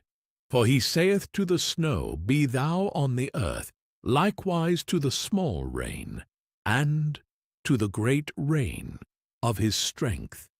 He sealeth up the hand of every man, that all men may know his work. Then the beasts go into dens, and remain in their places. Out of the south cometh the whirlwind, and cold out of the north. By the breath of God frost is given, and the breadth of the waters is straitened. Also by watering he wearieth the thick cloud. He scattereth his bright cloud, and it is turned round about by his counsels, that they may do whatsoever he commandeth them upon the face of the world in the earth. He causeth it to come, whether for correction or for his land, or for mercy. Hearken unto this, O Job. Stand still and consider the wondrous works of God. Dost thou know when God disposed them, and caused the light of his cloud to shine? Dost thou know the balancings of the clouds, the wondrous works of him which is perfect in knowledge? How thy garments are warm, when he quieteth the earth by the south wind. Hast thou with him spread out the sky, which is strong, and as a molten-looking glass? Teach us what we shall say unto him, for we cannot order our speech by reason of darkness. Shall it be told him that I speak? If a man speak, surely he shall be swallowed up. And now men see not the bright light which is in the clouds, but the wind passeth and cleanseth them. Fair weather cometh out of the north, with God is terrible majesty. Touching the Almighty, we cannot find him out. He is excellent in power, and in judgment, and in plenty of justice. He will not afflict. Men do therefore fear him. He respecteth not any that are wise of heart. Job chapter 38. Then the Lord answered Job out of the whirlwind, and said, Who is this that darkeneth counsel by words without knowledge? Gird up now thy loins like a man, for I will demand of thee, and answer thou me. Where wast thou when I laid the foundations of the earth? Declare if thou hast understanding. Who hath laid the measures thereof, if thou knowest? Or who hath stretched the line upon it? Whereupon are the foundations thereof fastened?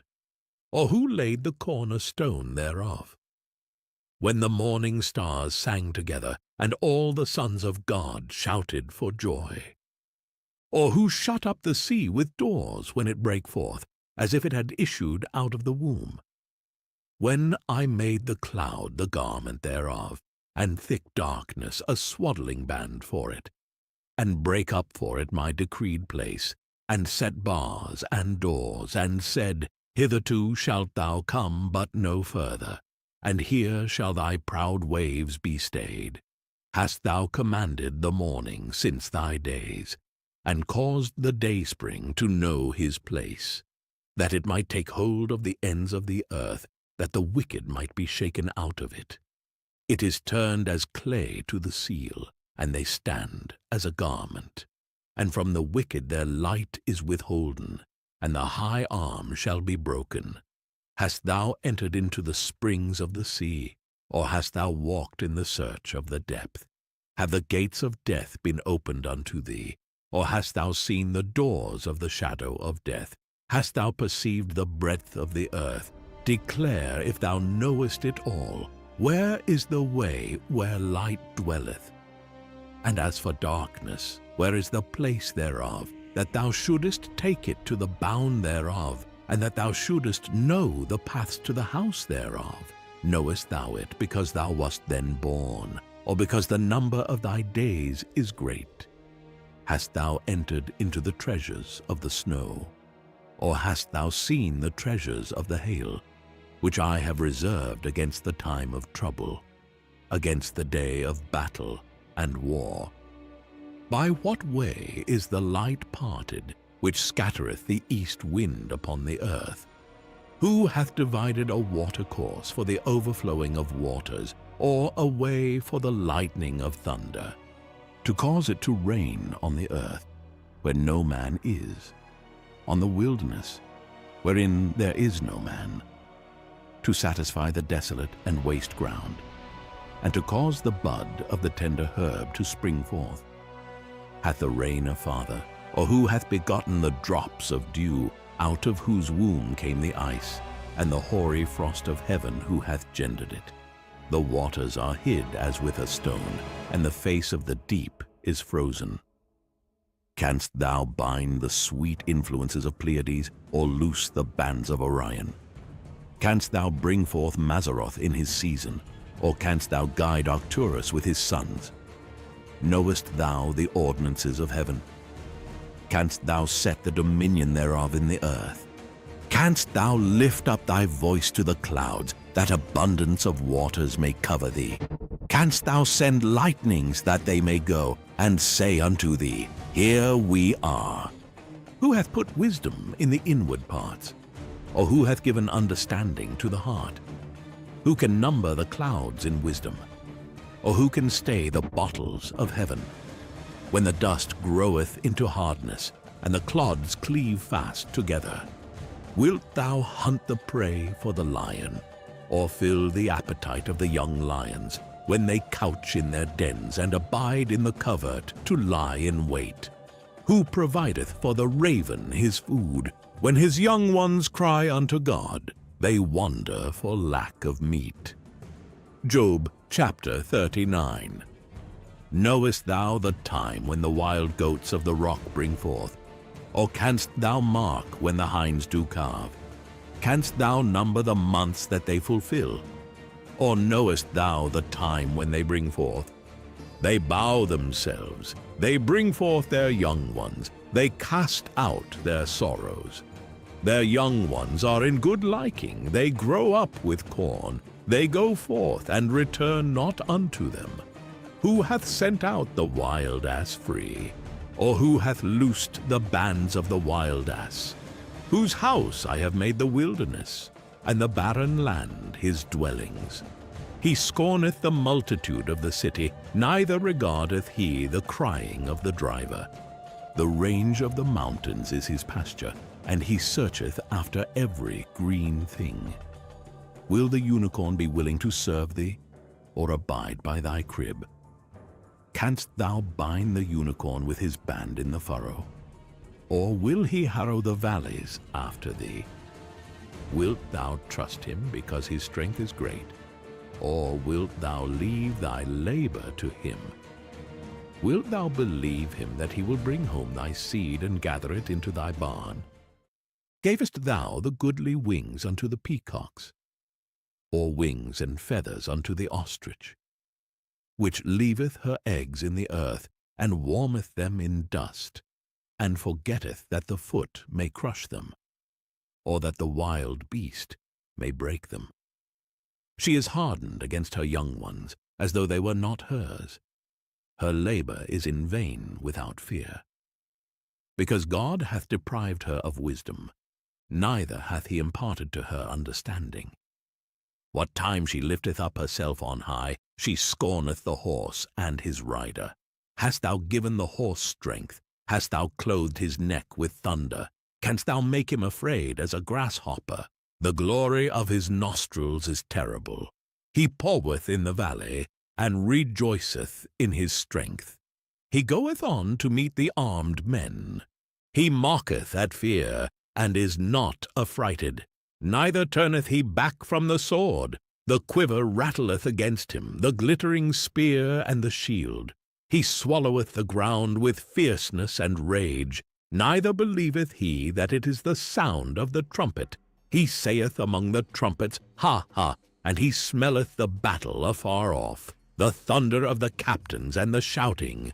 Doth the hawk fly by thy wisdom and stretch her wings toward the south? Doth the eagle mount up at thy command and make her nest on high? She dwelleth and abideth on the rock, upon the crag of the rock, and the strong place. From thence she seeketh the prey, and her eyes behold afar off. Her young ones also suck up blood, and where the slain are, there is she. Job chapter 40. Moreover the Lord answered Job and said, Shall he that contendeth with the Almighty instruct him? He that reproveth God, let him answer it. Then Job answered the Lord and said, Behold, I am vile. What shall I answer thee? I will lay mine hand upon my mouth. Once have I spoken, but I will not answer. Yea, twice, but I will proceed no further.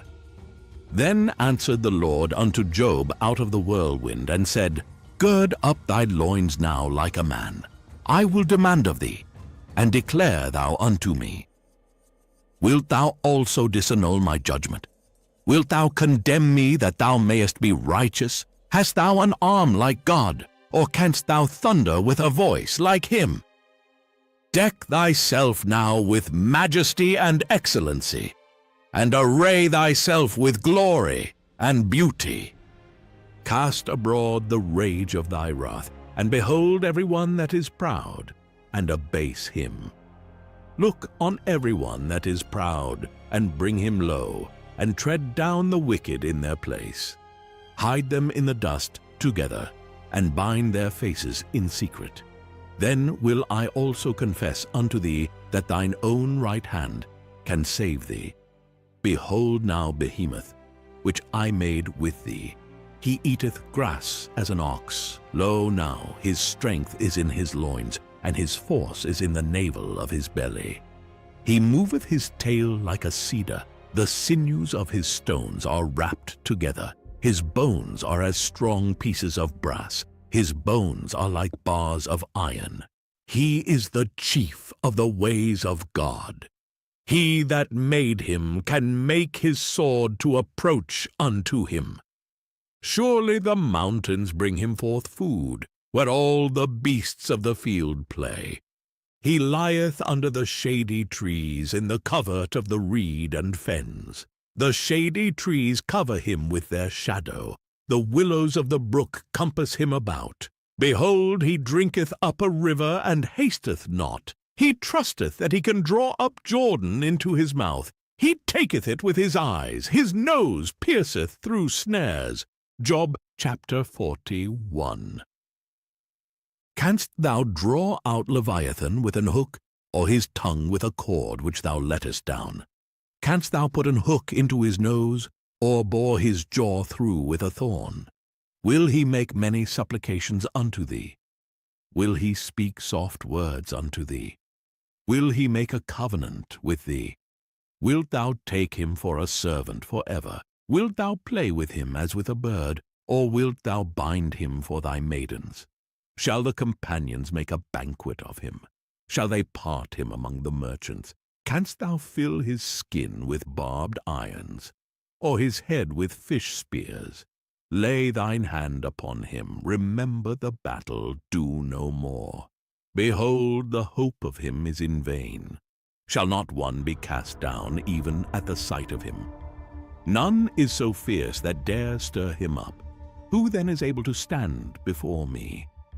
Who hath prevented me, that I should repay him? Whatsoever is under the whole heaven is mine.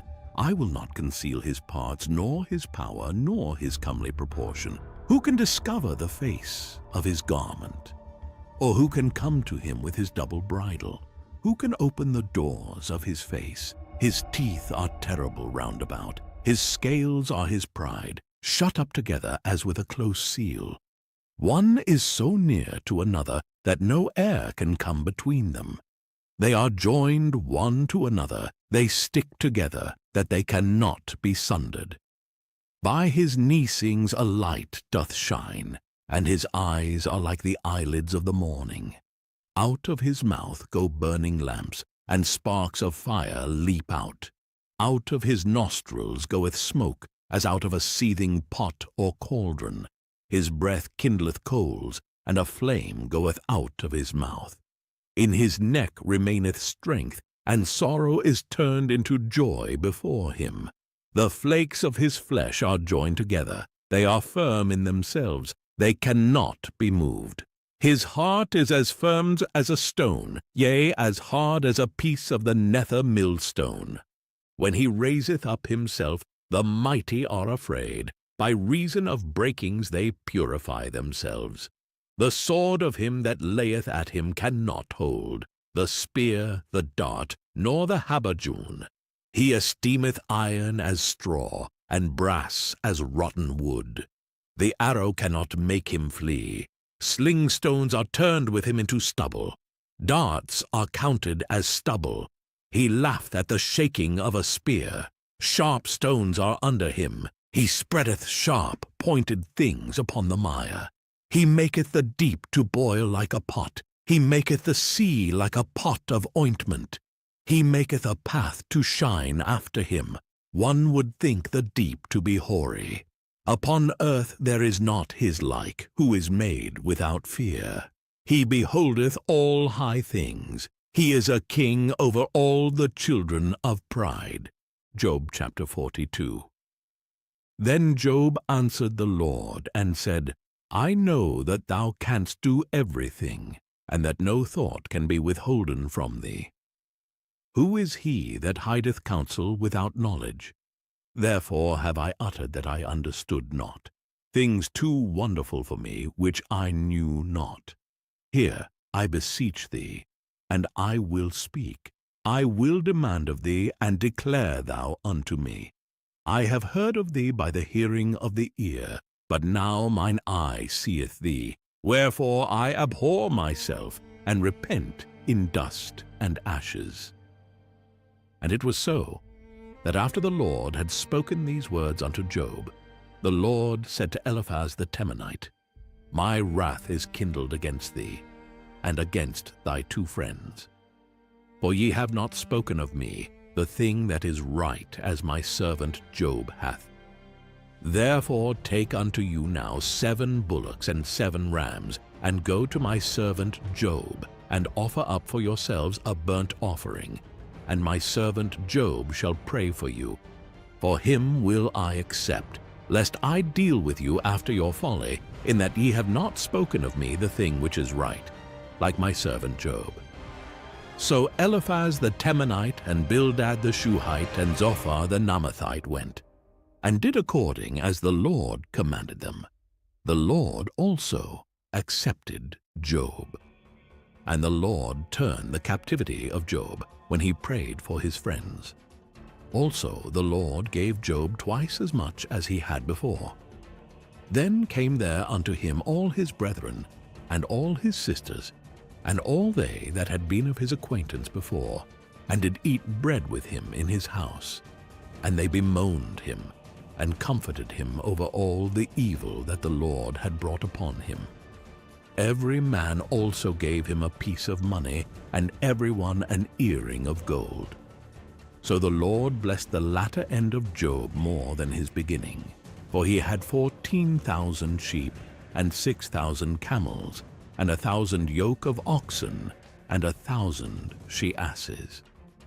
He had also 7 sons and 3 daughters. And he called the name of the first Jemimah, and the name of the second Keziah, and the name of the third Keren-happuch. And in all the land were no women found so fair as the daughters of Job, and their father gave them inheritance among their brethren. After this lived Job 140 years, and saw his sons and his sons' sons, even 4 generations. So Job died, being old and full of days,